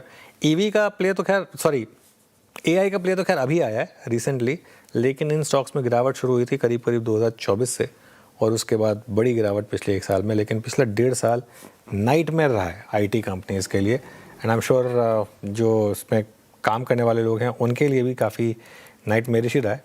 लेकिन खैर लेट्स सी, दिन बदलते हैं, शायद इनके भी दिन बदलें। सुज़लॉन, ये मानस जी की BTST ट्रेड थी, यहाँ अच्छा व्यू आ रहा है, अच्छा मूव आ रहा है इस समय स्टॉक में। इसके अलावा कोचिन शिपयार्ड, ये भी हमारे पैनल ने BTST ट्रेड पिक की थी, यहाँ पर भी अच्छे मूव्स हैं। और क्या अच्छा कर रहा है विशाल मेगा मार्ट। अच्छा, एक बार विशाल मेगा मार्ट रखिएगा ज़रा, इस पर कविता जी अगर आप व्यू दे सकें विशाल मेगा मार्ट पर। ये स्टॉक चलता नहीं है, लेकिन 118 पर इस समय कोई व्यू होगा क्या? स्ट्रॉन्ग कंसोलिडेशन फेज में है, 118 से 124 में मल्टीपल रेजिस्टेंसेस है, तो इसी रेंज में अभी स्टक है। मुझे लगता है जब तक ये रेंज नहीं टूटती है तब तक कोई ट्रेड लेना मुश्किल है काउंटर पर। विशाल मेगा मार्ट 118.19 पे आके ट्रेड करता हुआ, लेकिन this session belongs to Laurus lab. Laurus लेके आइए मेरे स्क्रीन पे, क्या गजब का मूव है यहाँ पे, all time high for Laurus. और इनफैक्ट अगर आप L&T फाइनेंस को देखिए, L&T फाइनेंस 311.80, L&T फाइनेंस को मैं रीड कर रहा था, ये है हाईएस्ट क्लोज ऑफ CY26। एक ये चीज़ बेहद शानदार रही। तो ये 2 स्टॉक्स जो हैं, और इनफैक्ट मारुति को लेके आइए प्लीज़ एक बार जरा। It's 5% up above 14,000 and above all moving averages. यानी मारुति यहाँ पे 13 जनवरी के बाद, याद रखिएगा 13 जनवरी के बाद पहली बार ऐसा हो रहा है कि मारुति सारे एवरेजेस के ऊपर क्लोज हो रहा है। और एक और खासियत रही, टुवर्ड्स एंड, मतलब मिड से लेके एंड तक आते आते डिफेंस ने एक स्पाइक देखा, कोचिन शिपयार्ड, सोलार इंडस्ट्रीज, इन दोनों काउंटर्स ने अच्छा मूव लिया। टाइटन 3% के मूव के साथ आज ऑलमोस्ट आप देखिए तो 6 मई के बाद, यानी 2 सीरीज के हाइस पे जाके टिकता हुआ और ट्रेड करता हुआ। चलिए अब इस क्लोजिंग को बारीकी से देखने चलते हैं बड़ी वॉल पे उसके पास। अनुज, ओवर टू यू। बिल्कुल, फिर धन्यवाद। और चलते हैं स्क्रीन पर और देखते हैं आज की मार्केट की क्लोजिंग कैसी रही। देखिए, रेंज थी एक मोटा मोटी, और निफ्टी ने 2-3 बार उस रेंज को तोड़ने की कोशिश की, नहीं सक्सीड हुआ। क्लोज तो ठीक ठाक हो गई एक्चुअली, 3 बजे तो 23,840 तक आ गए थे हम, 23,916 पर बंद है। हालांकि ये एडजस्टमेंट में थोड़ा नीचे आएगा। निफ्टी बैंक फ्लैट था। निफ्टी आईटी में फिर प्रेशर आया, 2.5% निफ्टी आईटी गिरा। मिड कैप इंडेक्स 0.5% ऊपर था, स्मॉल कैप इंडेक्स 1% ऊपर था। एडवांस डिक्लाइन देखिए, 1700 बढ़ने वाले शेयर, 1350 गिरने वाले शेयर आपको दिखाई देंगे। चलिए अब आते हैं आज के सेक्टोरल लूजर से शुरुआत कर लेते हैं, क्योंकि मार्केट था तो रेड में ही। निफ्टी आईटी ने लीड किया ऑब्वियसली, प्रेशर को 2.5% नीचे था। पीएसयू बैंक्स में गिरावट रही, एफएमसीजी 0.5% नीचे रहा, कैपिटल मार्केट हल्का सा नीचे था, निफ्टी बैंक यहाँ पर भी हल्की सी गिरावट आपको देखने को मिली। अब आते हैं हम आज के गेनर्स पर। सेक्टर गेनर्स में क्या क्या था? Defence 1.5%, realty 1.5%, capital goods, pharma, autos और एनर्जी यहाँ पर गेंस थे। चलिए निफ्टी लूजर्स पर आते हैं, फिर आईटी नाम दिखाई देंगे आपको। TCS, इन्फोसिस, विप्रो और HCL टेक। हालांकि टॉप लूजर आयशर मोटर्स था, ईवी पॉलिसी का इम्पैक्ट था यहाँ पर, और साथ ही टाटा कंज्यूमर प्रोडक्ट, यहाँ पर भी गिरावट आई करीब 3.4% की। सॉरी। अब आते हैं आज के निफ्टी गेनर्स पर, और इसको डोमिनेट किया आज मारुति सुजुकी ने। आज का हीरो 5.5% के gains Titan, Adani enterprises, Bajaj finance, eternal और अदानी पोर्ट्स। और यहाँ पर आज आपको थोड़ी सी बढ़त देखने को मिली। विरो जेम एक्सपायरी आज की हो गई, जून की, शानदार से रही सीरीज, लेकिन आखिर की कुछ सेशंस में संघर्ष था। और आज का स्टॉक रहा stock of the day Maruti, है ना, मंगलवार को मारुति। शानदार कॉम्बिनेशन ये। खैर अब एक काम करते हैं, कल से जुलाई की सीरीज का कमेंसमेंट होगा। क्या है समीकरण, रोडोवर्स के आंकड़े, सब कुछ सभी फैक्टर्स पे सुबह बातचीत करेंगे मॉर्निंग कॉल में और मुनाफे की तैयारी में इस पैनल के साथ। तब तक के लिए नमस्कार।